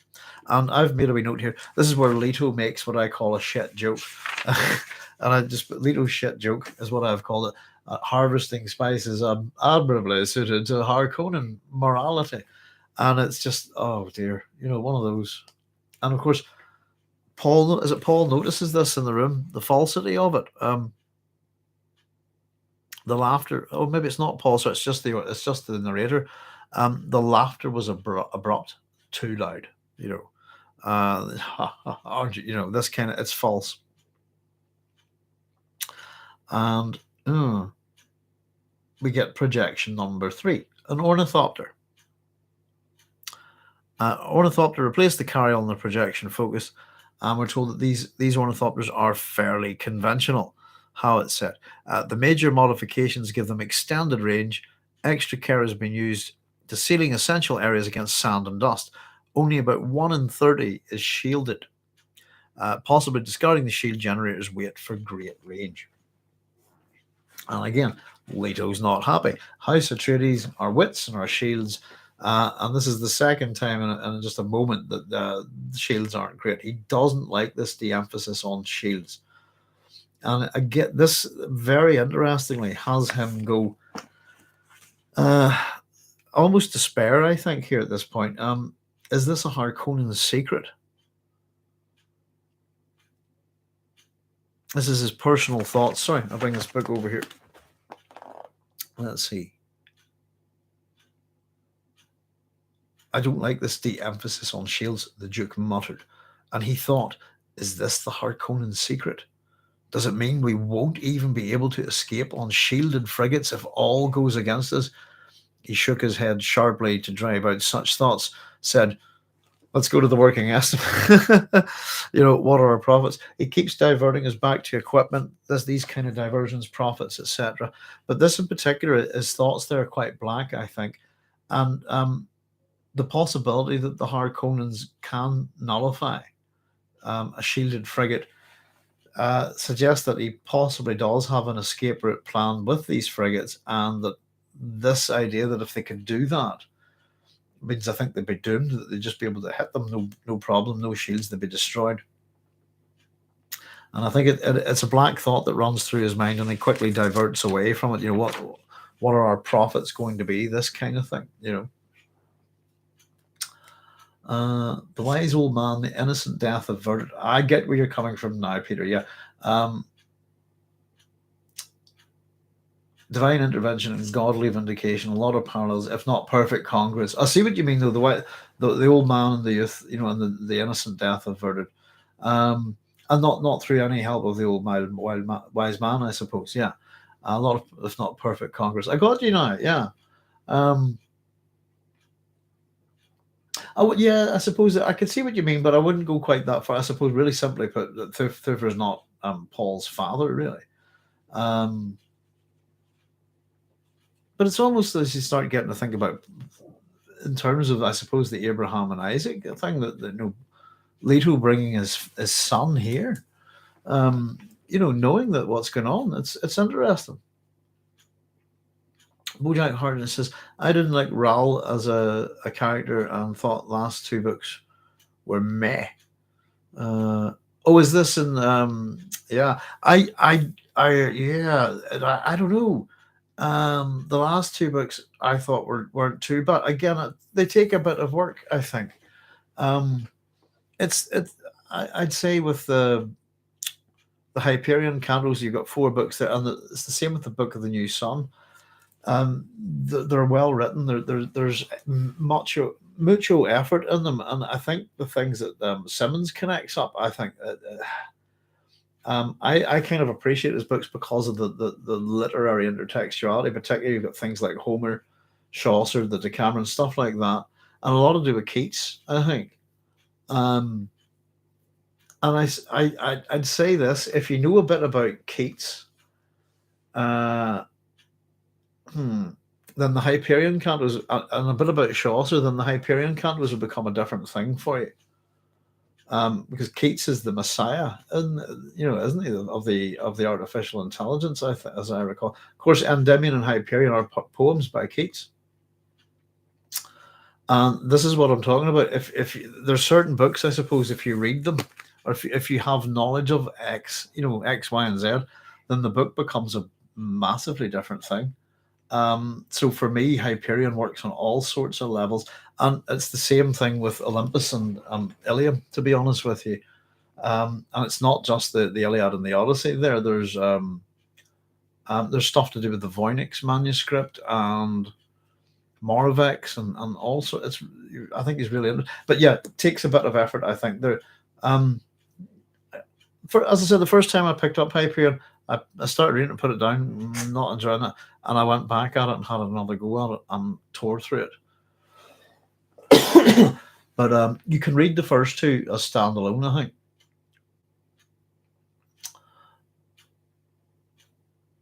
Most unpleasant character of all in fiction gives dozens of evil traits displayed by the biblical god. Dan Barker.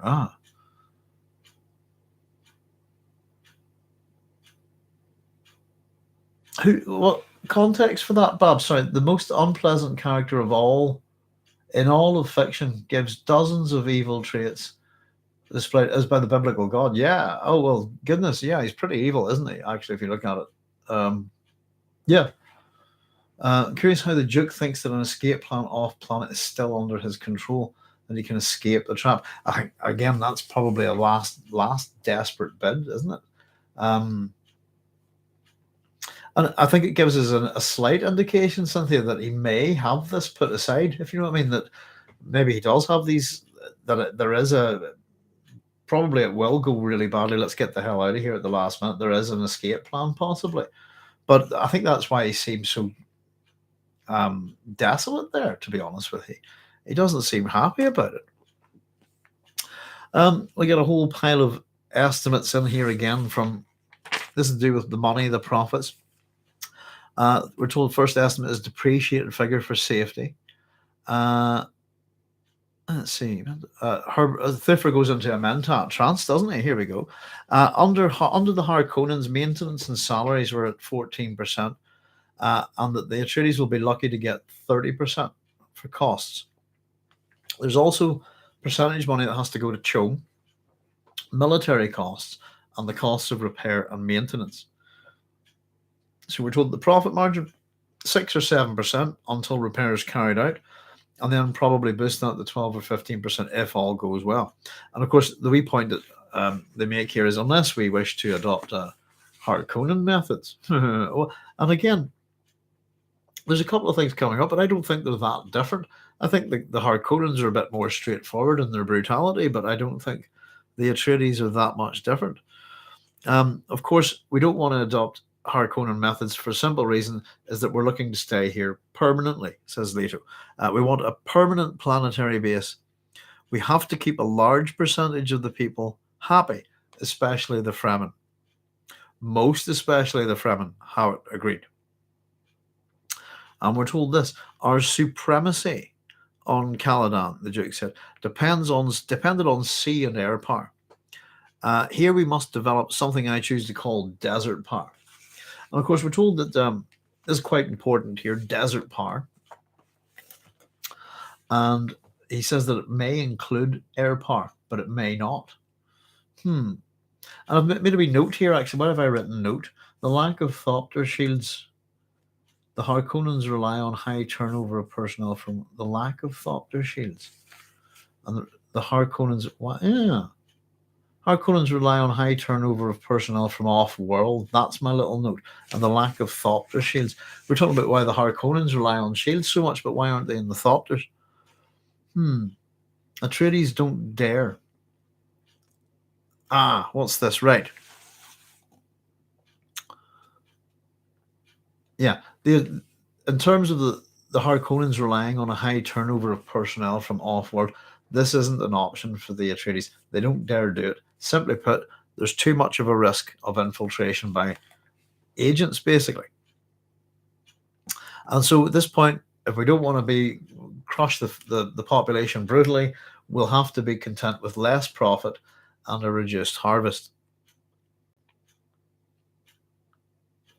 Now, we're told the Atreides output will be reduced by a third of what the Harkonnens output is for the first 2 seasons. And again, this little phrase from Leto, as we expected.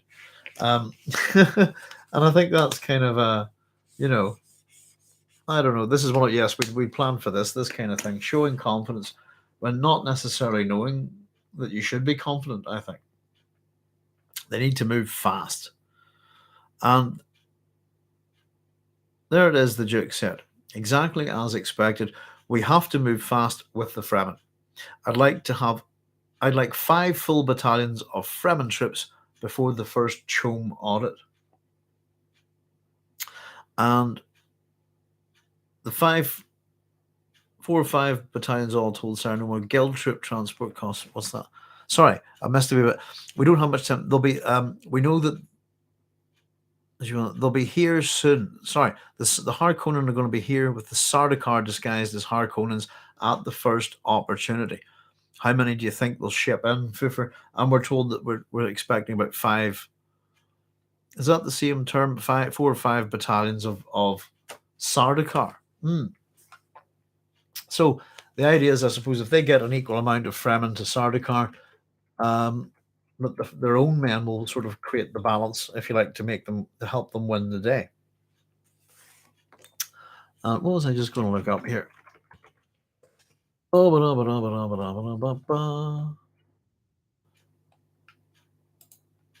troubles come, they come not in single spies, but in battalions. So, just the odd wee thing is, I just have a wee quick note here. A battalion is a military unit typically consisting of 300 to 1,000 soldiers.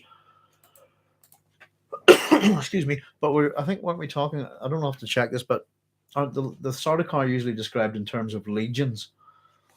I must check it, but we've used the word battalion here, and it's a much smaller unit. A legion is arguably about 5,500 men. Battalion maybe about 1,000 around the tops. So both sets of troops have been presented here as battalions. And the wee quote was, "If troubles come, they come not in single spies, but in battalions." Isn't that? So that's Hamlet, isn't it? I think it's quite a sensible quote. Actually, it's a truth, isn't it? So. And of course, the other wee point, I suppose, is that they would really like to capture some of these Sardaukar disguised as Harkonnens. Now, at this point, I'm going to take a wee break here quickly, folks, if you don't mind. We've been going at it for a good couple of hours here, and I'm going to go to the loo very quickly. But we'll try and push on through this. So I'll be right back. Give me just a couple of minutes. Thank you.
Push. Why won't you go in? There we go. Keep pushing that button on that microphone. Oh, goodness, thank you very much for Bearing with me a wee second there. That's a great relief. I wasn't actually too sure if we'd be able to cover this chapter in one session. We're not we're not done yet, but we'll keep at it.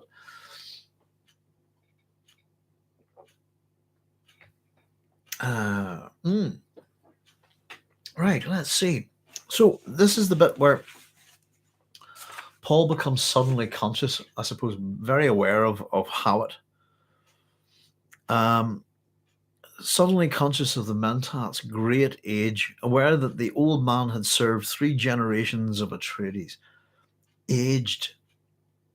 It showed in the rheumy shine of the brown eyes, in the cheeks cracked and burned by exotic weathers, in the rounded curve of shoulders and the thin set of the lips, with the cranberry-coloured stain of sappho juice. So much depends on one aged man, Paul thought. And yeah, we get a little bit then about this war of assassins.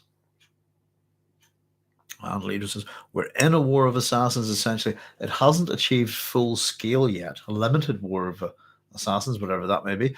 And asking, what is the condition of the Harkonnen machinery? Is that right? Sorry, do you know something? I've noticed a couple of things about this book today. One of them is when we get to mention Peter de Vries. He's called Peter de Vreed in my book, which is an appalling misprint. I suppose they haven't fixed these printing errors that have been in this book consistently since 1965. But as I'm trying to read, the reason why I have bothered trying to read quotations to you, can you see the way the text is bent down into the book? I actually have to pull the text back to read the insufficient spacing in the book. So Hodder, who brought out this supposed 50th, I think this is meant to be the 50th anniversary edition. You can figure out when that is, but they've stamped the soon to be a major motion picture on it. I think that's really sloppy, and I really don't like this copy of this book. I have a really nice one over there that I'm not going to write on, but I certainly don't have the problems I'm having trying to read the thing. So just a bit of a gripe about it. Thank you very much, love. I get a fresh cup of coffee. So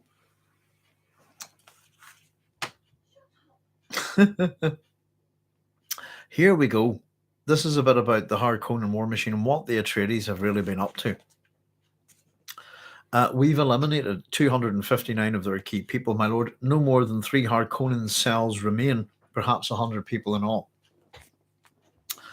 Here we go. This is really interesting. These Harkonnen creatures you eliminated, the Duke said, were they propertied? Most were well situated, my lord, in the entrepreneur class. I want you to forge certificates of allegiances over the signatures of each of them. File copies with the judge of the change. Will take the legal position that they stayed under false allegiance. Confiscate their property, take everything. Turn out their families, strip them. And make sure the crown gets its 10%. It must be entirely legal. Right, there you go. This is a good old, if you look into the Roman Civil War, for example, Pompey and Caesar, I need a bit of cash. Here's a list. Here's a list of the richest people in Rome. Go kill them, take their money, take their property, pay the soldiers. This kind of thing. It's an old one, isn't it? You make it if you want to pay your army, and you're a dictator and you're invading the place. First time you settle up, you want a list of all the richest people in town, where they live, and you go kill them all and redistribute their property and their wealth. And that's pretty much. And you also get rid of all your, the wealthiest would be the most powerful opponents, this kind of thing. It's a very, very Roman kind of thing to do. And it shows you that, okay, there's no disassociation whatsoever between a Harkonnen agent, their family, their wives, their children, etc.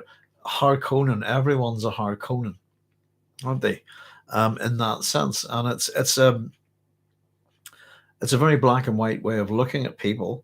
And it shows you that he's, we've killed these people. And what he's saying is now go to their homes, kick out their wives, kick out their children, take their stuff. And we're going to, and we'll make sure it's all legal. But in fact, it's all criminal. They're forging. It's all forgery. Leto is a criminal, and he's arguably what at this point you could argue is that House Atreides is no different than the mafia or anything like that, except they all have uniforms for their soldiers. It's quite an appalling little thing, and it depends on how we think about it. But absolutely stank of the Roman Empire to me. That kind of thing, and they're creatures, Harkonnen creatures. Were they property? Do they have much wealth? Straight there. Doesn't want to know anything else about them. Have they got houses? Have they got property? I just called them Duke Leto the Dodgy. Again, file copies, do this, forge this, our legal position, strip them bare, confiscate it all, make sure Crown gets 10%. Very business, keep it legal. This is how it. How it says a move worthy of your grandsire. So this is something that your grandfather might have done.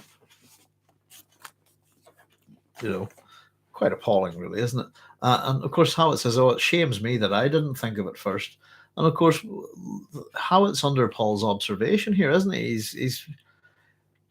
Paul's become more conscious of everything that Howard does and says. And I think the really interesting point, we're talking about pairing up characters here. Howard and Leto are definitely in the same camp here. They've both had aggressive starts.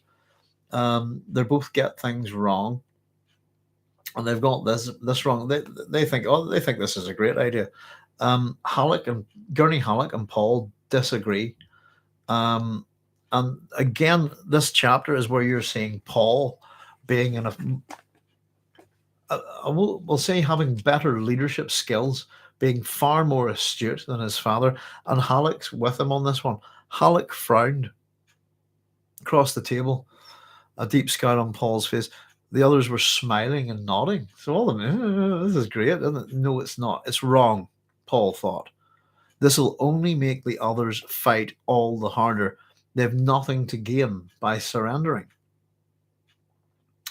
And it's a good point. We're going to just slaughter everything that you haven't killed. Well, if people like that tend to kind of want to go out in a blaze of glory, don't they? That if you're going to slaughter and take everything from people, you're backing them into a corner, and they're going to come out fighting to the point of death. It's as simple as that, I think.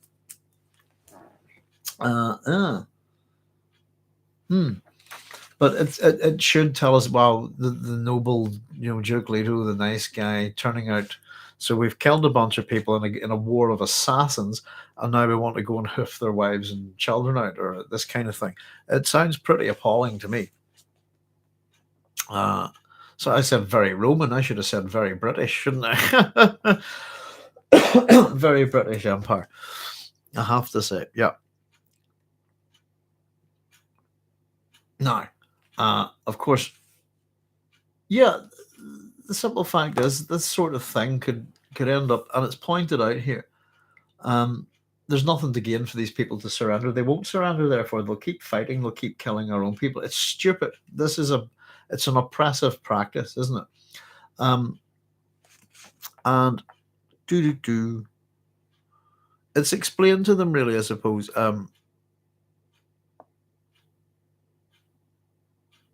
Oh, sorry, hang on. Paul thought, so it's not really explained, actually. No, it's just Paul's thoughts. Paul says this.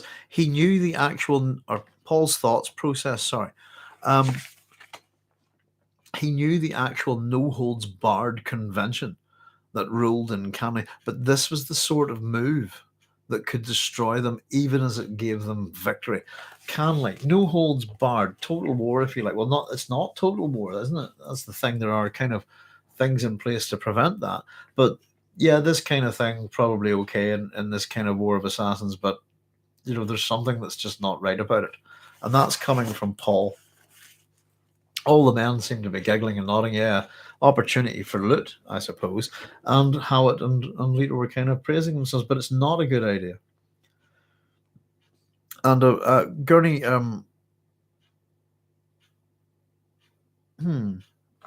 where did we go? Have I lost another note here? Let me see.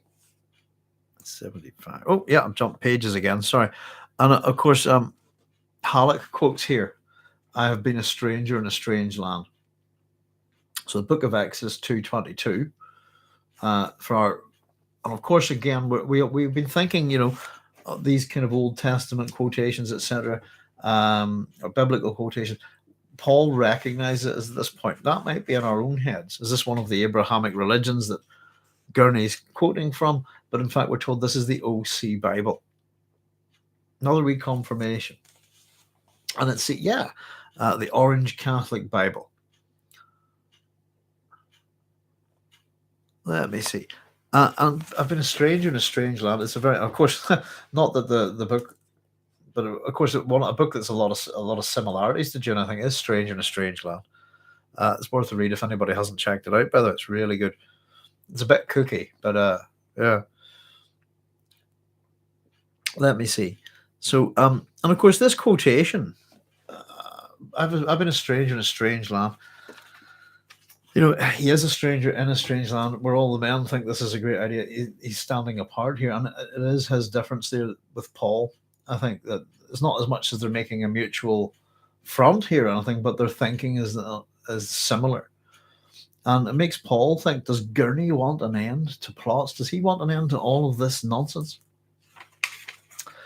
How long do you want to fight for and keep killing for, Back to equipment again. Gurney, how many of those sand workers did you persuade to stay with us? So 286 in all, sire. I think we should take them and consider ourselves lucky. They're all in useful categories. Of course, this was Gurney reminding Leto the previous chapter, that Leto was happy to pay them 20% to stay, and it's not much of an incentive, really, is it? So Gurney's managed to hang on to about a quarter, maybe, of the men who were leaving. 286 in all. I've written down out of about 800 or so. Excuse me, maybe about a third of them. And here we go. We get Duncan, Idaho arriving. The disturbance at the door, how people come in. Duncan, Idaho came through the guard there, hurried down the length of the table and bent over the Duke's ear. Of course, Leto waves him back. This is again for show. Speak out, Duncan. You can see this is a strategy staff, this kind of thing. And we get Paul studying Duncan, Idaho. So we've heard about this man, but we haven't seen him before. And we'll get a fair chunk of description about him before it sort of brings us into this interesting situation, which will bring in Stilgar as well. So we're going to get these two characters introduced in sort of quick change, if you like. We're told Duncan has feline movements. He has a swiftness of reflex that makes him difficult as a weapons teacher to emulate. He has a dark, round face, cave-sitter eyes, with no hint of recognition. And we talked about this mask that Leto put on recently. Here's another one. Paul recognizes the mask of serenity over excitement. It has a particular kind of sense of like a special move from a martial art or something like that. The mask of serenity over excitement. Again, rather than Paul just saying, "Oh, he's hiding his excitement," that this kind of thing. We're told that they captured a force of Harkonnens who had been disguised as Fremen. That the Fremen sent a courier to warn the Atreides, but the Harkonnen wounded him, and that they brought this injured Fremen here, but he has since died. There's been an incident where this Fremen has tried to get rid of a crysknife, has thrown it away. And I think some of this is kind of interesting. It's quite funny in a wee way. Let me see. Oh, this is so... I'm jumping ahead of myself again here.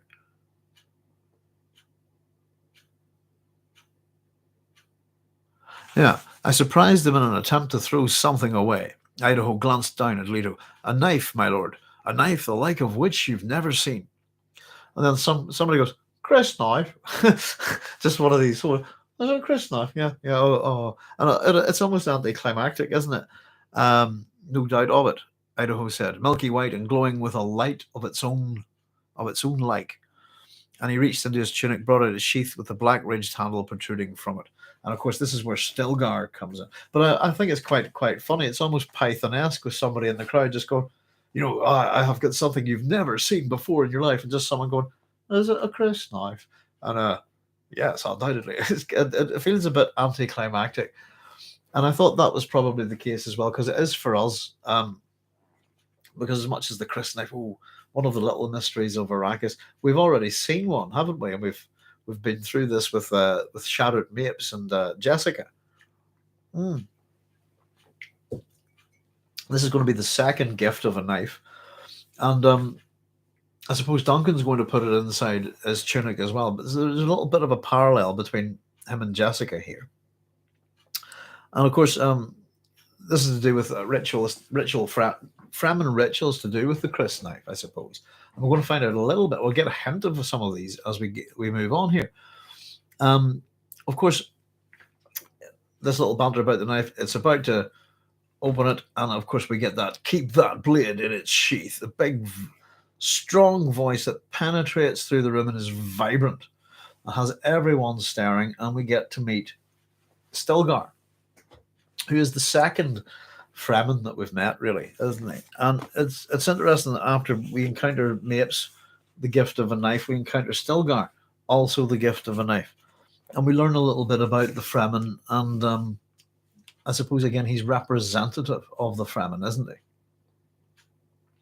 He's described his voice, first of all, really. This is the thing about Stilgar, is we hear him before we see him.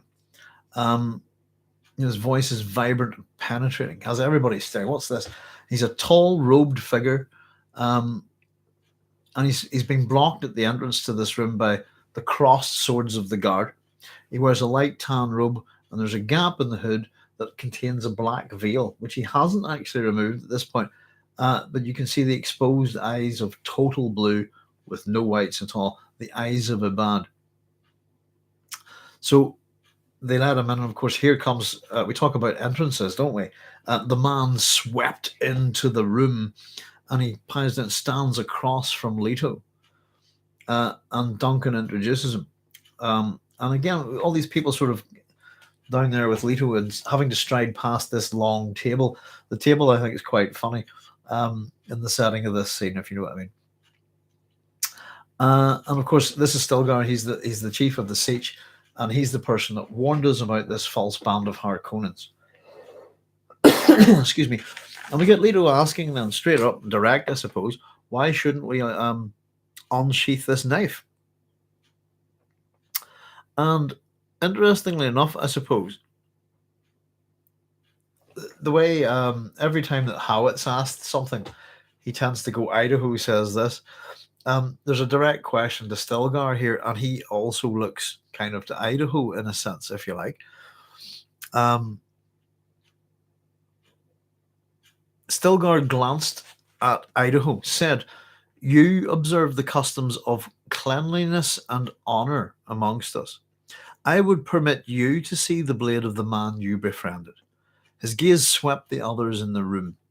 "But I do not know these others. Would you have them defile an honorable weapon?" And I suppose the words that we're getting around here, I suppose honor is a big one we're going to see here, but the fact cleanliness, the customs of cleanliness and honor. Yeah, his comments really don't make Leto's men are a bit twatish here, aren't they? They're a bit reactionary. They're ready to jump up and fight at almost everything. And I suppose Stilgar is insulting them a wee bit. Not these people, not these scumbags. So we see a wee bit of Leto's diplomacy here. And I suppose, "I am the Duke Leto. Would you permit me to see this blade?" And of course, what Stilgar says back is, "I'll permit you to earn the right to unsheath it," Stilgar said.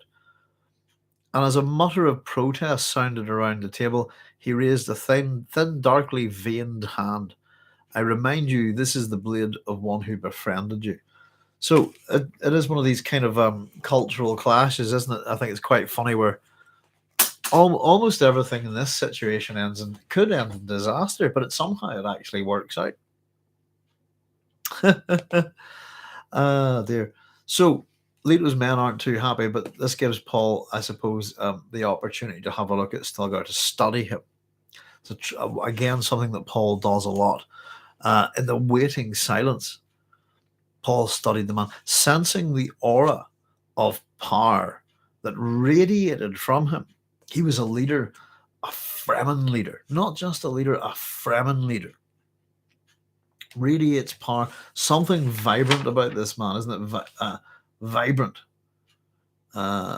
powerful. And of course, here we go, another one of Leto's men being a bit of a dick. A man near the centre of the table across from Paul muttered, "Who's he to tell us what rights we have on Arrakis?" How wonderfully imperialistic. We're the strangers here and we're coming to take what we want. Who the heck are you? And I think what Stilgar does here is very clever. He absolutely throws this insult right back into Leto's face, but by simply stating something that is meant to be commonly known about Leto. It is said that the Duke Leto Atreides rules with the consent of the governed. Thus I must tell you the way it is with us. A certain responsibility falls on those who have seen a crysknife. He passed a dark glance across Idaho. They are ours. They may never leave Arrakis without our consent.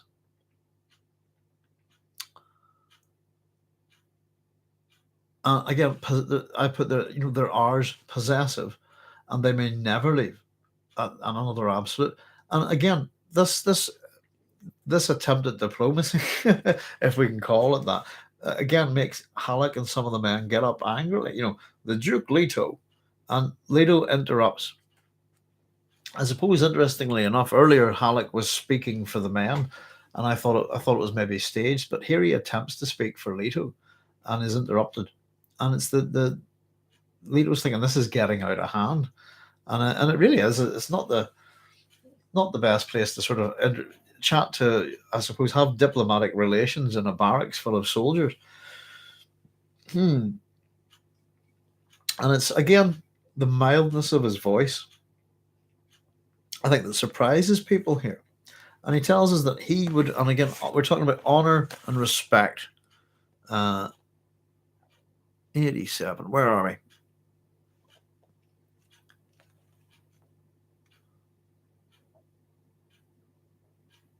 "One moment, please," Leto said, and the very mildness of his voice held them. This must not get out of hand, he thought. He addressed himself to the Fremen. "Sir, I honor and respect the personal dignity of any man who respects my dignity. I am indeed indebted to you, and I always pay my debts. If it is your custom that there is any other way, that the knife remains sheathed here, then it is so ordered by me. And if there's any other way we may honor the man who died in our service, you have but to name it." And again, he talks about being in Stilgar's debt. We always pay our debts. And if you don't want this knife opened, fair enough, but it's ordered by me. I'm the authority here, and it is it's a wee attempt to put his stamp on things here. But it's a way of dealing with Stilgar here, I suppose, but without trying to alienate his men. How else can we honor this man? And these words, honor, And I thought, I've sort of put that this is kind of like honor and insult going hand in hand. I think it's quite funny, some of the stuff. And here we go. This mind how you spit, I suppose. "The Fremen stared. Pulls aside a veil." So this veil now comes apart from the mouth. Thin nose, full-lipped mouth, glistening black beard. And of course, Stilgar takes a mighty, phlegm globule on the table. Stilgar spits on the table. Deliberately, he bent over the end of the table, spat on its polished surface. And of course, this nearly starts a full-on ruckus. And it's only Idaho go, "Hold," and then we get the ritual from Idaho, don't we? "We thank you, Stilgar, for the gift of your body's moisture. We accept it in the spirit with which it is given." And then, of course, Idaho spits. And this is a bit of a water ritual here. I think this is the bit that I nearly laughed quite. I think I laughed quite hard about this bit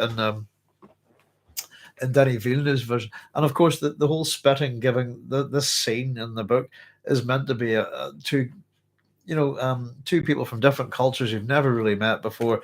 And it's interesting that you could almost have a full blown war started here over spitting. Yeah, let me catch up with your comments here, folks, a wee second, just to see. And he's later ordering the slaughter of the Harkonnens remind me of Numbers 31, 17 to 18. Bilbo Sting. Ahoy, everyone. Nice to be here. Hello there, Kim Mod. How's it going? Thanks for joining us. Bilbo Sting. Yeah, I noticed that a wee bit. I thought, and again, certainly The Hobbit in terms of publication is out a fair bit before this, isn't it? What year? 1937, that far back. Yes, indeed.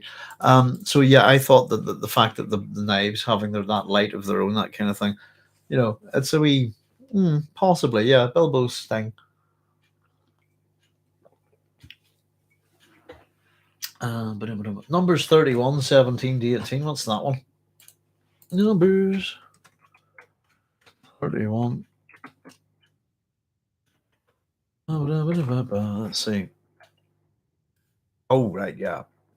Kill every male among the little ones, and kill every woman that hath known man by lying with him. By all the women and children that have not known a man by lying with him, keep alive for yourselves. King James Version. Lovely book. Yeah, there's lots of stuff in the Bible. It's pretty bad, isn't it, I suppose? So Jessica didn't show him or make him aware. Strange. I suppose it's maybe how the action's moving within the story. I suppose that there's various little things that, and also, by the way, I suppose, yeah, I don't think he's maybe got to Jessica at this point from the previous time, Brad. And Paul was to tell him specifically. I think, if I remember, she didn't want it being communicated over radio signals, this kind of thing.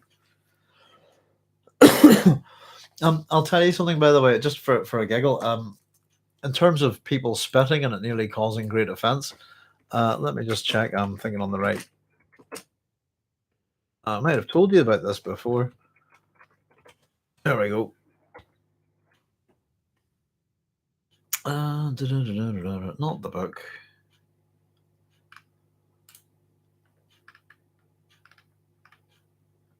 No. The old Toolbooth. Let me see if I can see this. I might not be sure if this is the right thing, but in Edinburgh, the heart. I thought it was called The Heart of Midlothian, and it's the Walter Scott book. And apparently, people go up and spit on it for good luck. And I was actually standing on it. I'm not sure if it's called The Heart of Midlothian. I think that's it. But that's what people do. They go up and spit on it. And I was just up for the Edinburgh Festival. I think it was back in 1993 or something like that. And somebody came up and went like that, and I was blissfully unaware that this was the Heart of Midlothian. Nearly took the guy's head off. Just, hey, you filthy so and so, and you just started going, what the hell, And then I was explained to me that, and then I realized that everybody was spitting on it. There you go, Peter saying, is that Vercingetorix you were typing there, Peter? But you've got to go, Doc. Great read. I'll watch the rest later. No worries, Peter. All the best, and thanks for joining us. We'll push on. We'll see if we can get to the end of this one, because goodness, it's a long chapter. I was actually considering splitting this one into two, but we're at the far end of it there. So we'll see how we move on, folks. Right. So yes, this water ritual, and remember how precious water is here. And I've just made a note. Everybody kind of calms the hell down here at this point. And Paul's grinning. He finds it funny, I think. Stilgar at this point wants Idaho to enlist, and asked if he's bonded to Leto, which I think is quite interesting. I suppose in the way Jessica is bonded to Leto.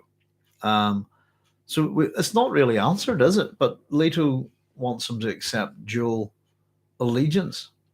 So I suppose the point I mean is it's not answered whether Duncan is bound, as in I suppose what would you call almost like indentured servitude, this kind of thing, or how free is he really? I suppose. And we're assuming that the people that Leto have picked are kind of are pretty free, and that they're bound to him really through their hatred, their mutual hatred of the Harkonnens.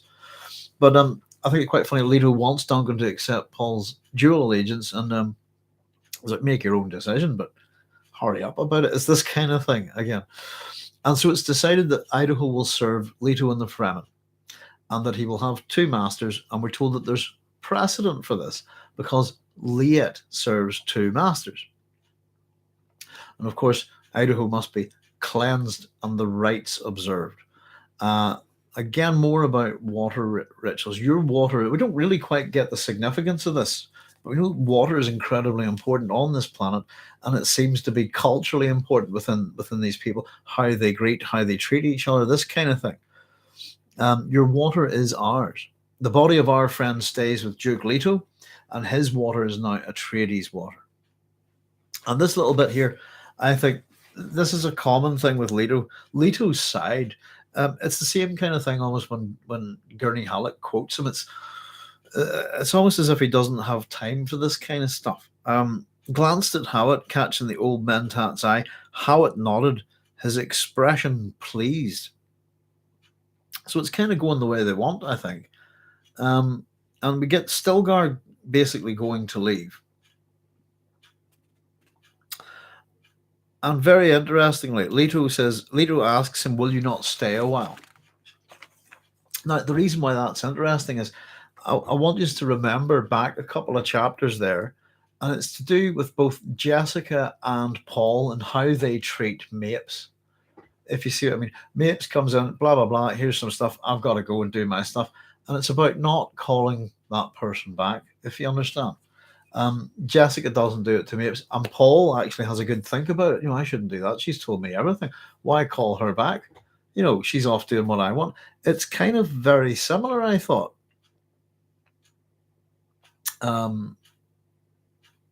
Yeah, very, very similar. But so the compare and contrast is that both Jessica and Paul have enough sense and gumption about them to understand, let the person go. The job is done here. Let them go.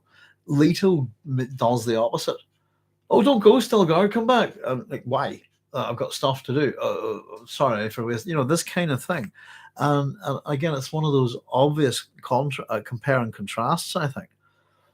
That Leto, is there a reason to stay? The Fremen says that the pragmatism of this.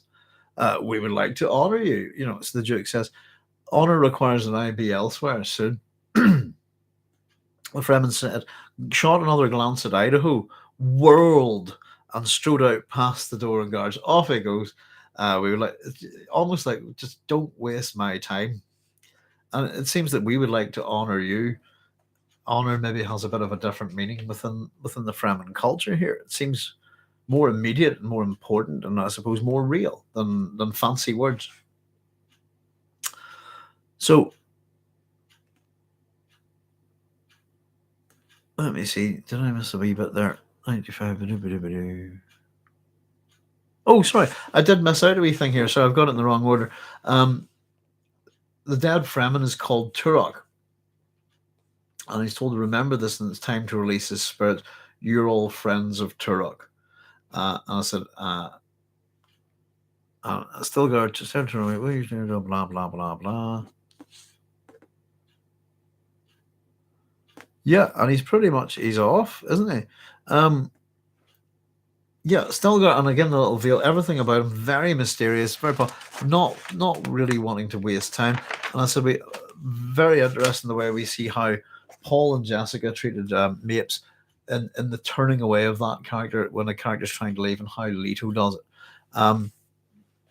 They get the sense that, if all the Fremen are like this, will serve each other well, and that Duncan is to be Leto's ambassador to the Fremen. And so we have Gurney being his ambassador to the smugglers. So quite a lot depends on Duncan.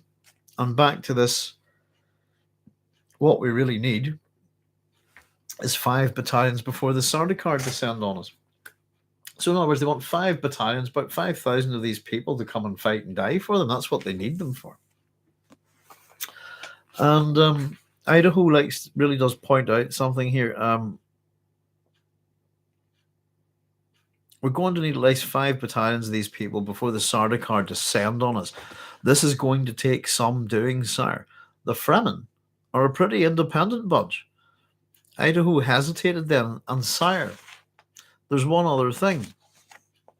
So here we go. This is a little bit of, again, one of these little details that sort of flesh things out. One of the mercenaries we knocked over was trying to get this blade from our dead Fremen friend. The mercenary says there's a Harkonnen reward of 1,000,000 Solaris for anyone who will bring in a single crysknife. So there we go. And wow, that's an awful lot of money. Prompts the question, why? What's so special about one of these knives? The response gives us a little bit more information about it. The knife is ground from a sandworm's tooth. It is the mark of a Fremen. And any blue, this is the key bit to it here. Any blue-eyed man could penetrate a siege with a crysknife. And the name that comes up, as Idaho points out, a blue-eyed man could penetrate any siege in the land. They'd question me unless I were known. I don't look Fremen, but, and then of course my book, it says Peter de Vreed, but it's of course Peter de Vries. That's page 102, lovely misprint. The Duke said. So it's the Duke that brings it up. That's who would offer this money. And how it gives a bit of a professional courtesy. I think a man of devilish cunning, my lord, how it said. So Idaho puts the knife away and is told basically to guard that. It's worth an awful lot to the Harkonnen. So it's simply something that if they could get one of these, it would allow infiltration of Fremen sieges, I suppose. And I guess that Duncan pops the knife beneath his tunic in a similar kind of way to Jessica, hiding it under the bodice, and off he goes. Exits, spins around, and takes off after Stilgar. So at this point, we have Duncan and Stilgar just arrived, bit of action, etc. here, bit of narrative and so on, and off they go. Here we have Leto and Howat remaining and smiling, I suppose. Oof, dear, oh dear, I need fluids. And Gurney Halleck prompts things along here. But I think it's kind of how, I think Leto and Howat are on the wrong page here. Howat's report, prompting things along, time to learn about the advanced bases. We're told that it's said amongst the Fremen that there are 200 plus, at least 200 of these advanced bases on Arrakis. And very importantly, they're built during the Desert Botanical Testing Station period. This is quite an important thing. It's partly to do with the mysteries of Arrakis and the ecological mysteries, I suppose. All of these stations were abandoned, and there's reports that they were sealed off before being abandoned. Now, there's supposed to be equipment in them. This is the dangle for the Atreides. The look at the shiny, if you like. And they want to know where they are, and we're told that Leto knows, which is equated with the phrase "God knows" by Leto. And again, here's this Leto character being mentioned again, and a connection is made by Gurney. Perhaps not, sire. Or sorry, not by Gurney. By Howat, apologize. Perhaps not, sire, Howat said. You heard the Stilgar use the name. Could he have been referring to a real person? So, and again, this serving two masters, Halleck said, it sounds like a religious quotation. And you should know, the Duke said. And then after that, Halleck smiled. And I thought that I put that as a wee in joke, possibly. I don't know if was it the shortest phrase in the Bible is Jesus wept, isn't it? 2 words, I think. Is it the shortest verse? And I just thought that was a wee bit of I thought that sounded something similar and a bit of a joke, to be honest with you. Halleck smiled. 2 words. Maybe just seeing connections where there aren't any, but it's all fun. So here we go. A bit more dodginess from Leto, I think. The judge of the change, Leto said, the imperial ecologist Kynes. wouldn't he know where these bases are? And how it cautions him that, of course, Kynes is an imperial servant. He's the emperor's servant. And of course, well, Leto suggests that he's a long way away from the emperor. Leto wants that equipment. And here we go again. A bit of a Leto the crook, as I like to call him, Leto the criminal. The weather here's, let's see, Sire, how it said, those bases are still legally His Majesty's fief. Well, the weather here is savage enough to destroy anything, the Duke said. We can always blame the weather. Get this Kynes and at least find out if the bases exist. And again, this is, well, I'll just put that's criminal behavior, but this is dangerous. How it says so, it's dangerous. It could be dangerous to commandeer them. Duncan's clear on one thing. These bases, or whatever's the idea of them, has some deep significance for the Fremen. If we might alienate the Fremen if we mess with these bases. Paul looks at the faces of the men around him, saw the intensity of the way they followed every word. They appeared deeply disturbed by his father's attitude. Paul almost kind of interceding here. Just, something needs to be done. It seems that, Leto's behavior is affecting the morale of the men. Listen to him. Oh, sorry. Paul, listen to him, Father, Paul said in a low voice. He speaks truth. And as much as the way it's presented by Hallett is, these bases could give us all these kind of repair materials for repairing everything. They could give us everything we need. But simply put, all of this stuff might be beyond us for strategic reasons. If we take this, it'll alienate the Fremen. If the Fremen are alienated, we don't get the men we need and we won't survive. It's one of those kind of things. We either do or don't, I suppose. And again, Leto really doesn't like this kind of thing.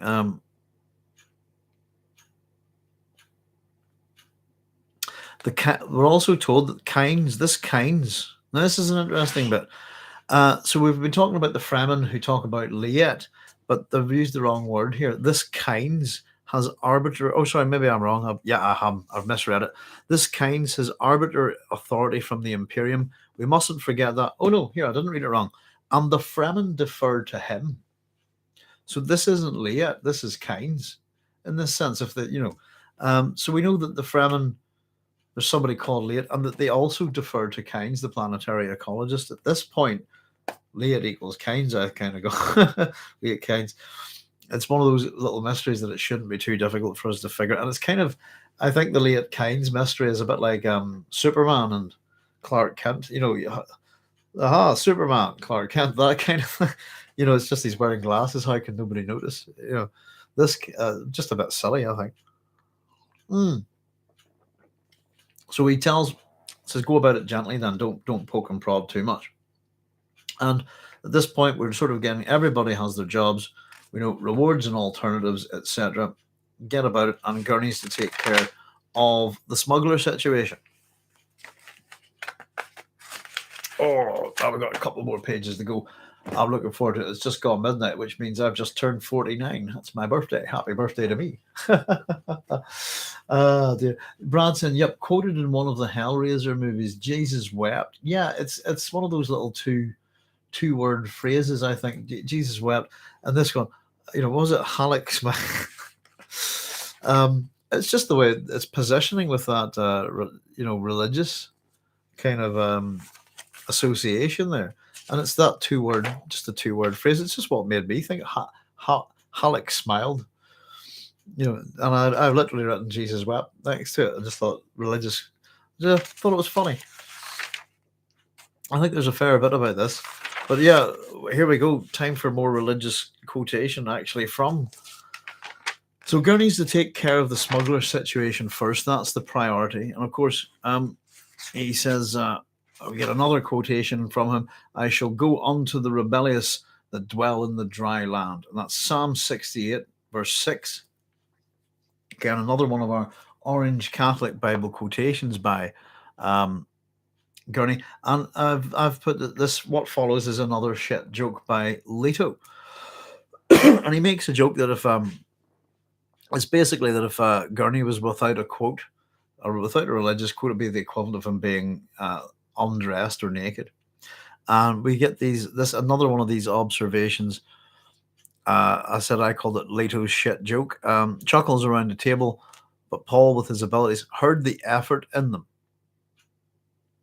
It's the same as before. That they're not really laughing with him, are they? It's not that they're laughing at him, but it's forced in a way. They're not finding the situation that light. And as we have Howard arise here, as he's heading, Howard arose, glanced around the room as though seeking support. He turned away, led the procession out of the room. The others moved hurriedly, scraping their chairs on the floor, balling up into little knots of confusion. And it's almost that Howard seems confused, looking about for someone to sort of go, hey, what is it? Yeah, we all agree with you. We back you. We're with you. This kind of thing. He's looking for affirmation or confirmation that everyone's, has confidence in him, I think. And I suppose that seems confused. He seems confused. And the whole meeting has been quite confusing and ends in confusion, as Paul thinks. And he notes that always before it has ended with an incisive air. This time it's trickled out, worn down by inadequacies, and there's been an argument to top it off. And here we go. This is the real bit. For the first time ever, Paul thinks of the possibilities of defeat. And we're told that this isn't out of fear. This isn't out of because of Reverend Mother's warnings or anything like this. This is based on his own abilities, his own analytical abilities to have a look at this. And his own assessment, pretty much, is not a good one. My father is desperate, he thought. Things aren't going his way for me. Things aren't going for us at all. Things aren't going well at all. I nearly said that, sorry. Things aren't going well for us at all. And Howard, back to Howard. Paul's assessment here of him. There's subtle hesitations, signs of unrest. He's deeply troubled by something. And essentially, we get Paul, the Duke folded his hands. Oh, sorry, I've jumped ahead a wee bit. Leto's pacing away, isn't it? It'll soon be dawn soon anyway. I'll inform your mother. He got to his feet slowly, stiffly. Why don't you pull a few of these chairs together and stretch out on them for some rest? I'm not very tired, sir. As you will. Duke folded his hands behind him, began pacing up and down the length of the table. Nervous pacing. I can nearly speak tonight, can't I? And again, like a caged animal. Paul thought, wow. Excuse me. This is his father he's talking about. And it must be deeply uncomfortable, deeply unsettling for Paul to think this. We're going to get killed. My dad's not in charge here. He hasn't got a clue. Look at him. He's like a caged animal. And it's almost as if Paul has managed this entire meeting better. Not that it's been his place to do so, but where he's interceded and tried, I think, to manage things within this meeting, and made it certainly go a lot better than I think if just Leto and Howard were in there. He kind of sort of forces the issue with Leto. Are you going to discuss the traitor possibility with Howard? And at this point, of course, we know that Leto's going to tell us that we've done this many times. We've had a chat about it. And Paul sort of references, the old woman seems so sure of herself, and his mother as well. But Leto's kind of dismissive here. Precautions have been taken. It's okay. We'll deal with it. And he looks around the room, and Paul, here we go. Paul marked the haunted wildness in his father's eyes. Remain here. There are some things about the command posts I want to discuss with Thufir. He turned, strode out of the room, nodding shortly to the door guards. And I think this bit really, we were talking about how the chapter started where it's actually Paul and Leto in the room, but we didn't really realize that Paul was there. And it just, to come to this conclusion, he tells Paul to stay here. I'm off to talk with Thufir. And Paul stares around the room where his father had stood. The space had been empty even before the Duke left the room. And he recalled the old woman's warning, for the father, nothing. There we go. And we've made it to the end of that chapter. Happy birthday, Doc, says Brad. Thank you very much. Dear, oh dear. We'll probably pop on tomorrow night, actually, on Friday night, and have a bit of fun. We were thinking about doing something for the birthday of 2000 AD, but I'm just feeling old. But goodness, that was a lengthy chapter, I have to say. And it's really just getting through an awful lot of details, really just as much as we've been getting things introduced to us slowly, how it's reports here and so on. We get 2 new characters landed on us in this report. We get all this stuff about spice mining, fair amount about the Fremen. We get water rituals. We get, the nature of the trap and some ideas about commerce and I suppose even a little bit about the military here. And and we really do get to see Leto as a complete crook, isn't he? He's on the fiddle on everything. He's got a plan for everything. Forge this, do that, etc., etc. Keep it legal, but in other words, make it look legal, I suppose. But he's a right dodgy geezer, isn't he? I wouldn't trust. Would you buy a used car from Leto trade? That kind of thing, Oh dear. I think you'll get to see this. That as the next time we get to encounter the Baron, and again, one of my wee videos really does actually look at Leto and the Baron. They're very similar, and as much as how one presents, I suppose, as a noble, kind, just duke, the other presents as a grossly fat, hideous, pedophilic monster. The natural way to go is we should admire that guy and he's the villain. They're actually pretty very, very similar. And it is, in terms of what they go about, it's just how they present appearances, I think. But yes, indeed, they're very, very similar characters, the Baron and Leto. And I think it depends on the versions of Dune that you look at, but it's something that escapes people a wee bit. I think we're meant to see one as obviously the villain and one is obviously the good guy. But Leto's not a good person, not by my standards anyway. He's not moral. I'd say he's very mercenary, as in wealth, that kind of thing, venal perhaps. It's not what you do for money, I suppose, but he certainly has a strong desire for it. I do like the Hellraiser movies. I got up to about the 5th one, I think, Brad. But there we go, folks. I have been at this for 3 hours and 12 minutes, and my throat is about gone. So I'm going to spark them if you've got them, folks. But I will just wrap up, I think, for now. And just we've got more to do tomorrow and on Sunday. So once again, it's been a great, interesting chapter. There's all sorts in there. And I'm not too sure. Twice the length, really. This is one of our first big chapters. We're building up and building up and building up. And the next one's not looking too bad. That's good.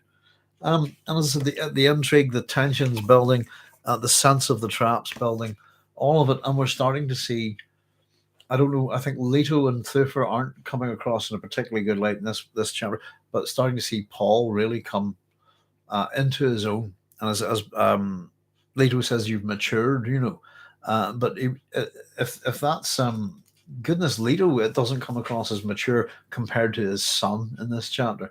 And I think very much Paul's starting to. You feel that Paul should be running this almost, especially when he's sitting at the head of the table. First, Paul's not the one pacing nervously. He's not the one upsetting the men. And as much as Leto kind of does know the right thing to say here and there, he's messing it up with his demeanor. It's his attitude that's wrong. It's starting to worry the men, So listen, guys, thank you very much for joining me as usual. Take care of yourselves wherever you are. And we'll be back tomorrow night at 9 o'clock with a Sci-Fi Friday. And we'll be back with the Dune Book Club on Sunday at 9 p.m. GMT when we hit chapter 13. Just to let you know where we read off from that one, that'll be the epigraph on page 105 of this edition. The epigraph that begins, on that first day when Muad'Dib rode through the streets of Arrakis with his family, some of the people along the way recalled the legends and the prophecy, and they ventured to shout, Mahdi. That's going to be interesting. So there we go, folks. And thank you very much for your birthday wishes. But listen, folks, take care. I'm off, and we'll see you soon. All the very best wherever you are. Thanks very much, and good night. Bye-bye. Bye.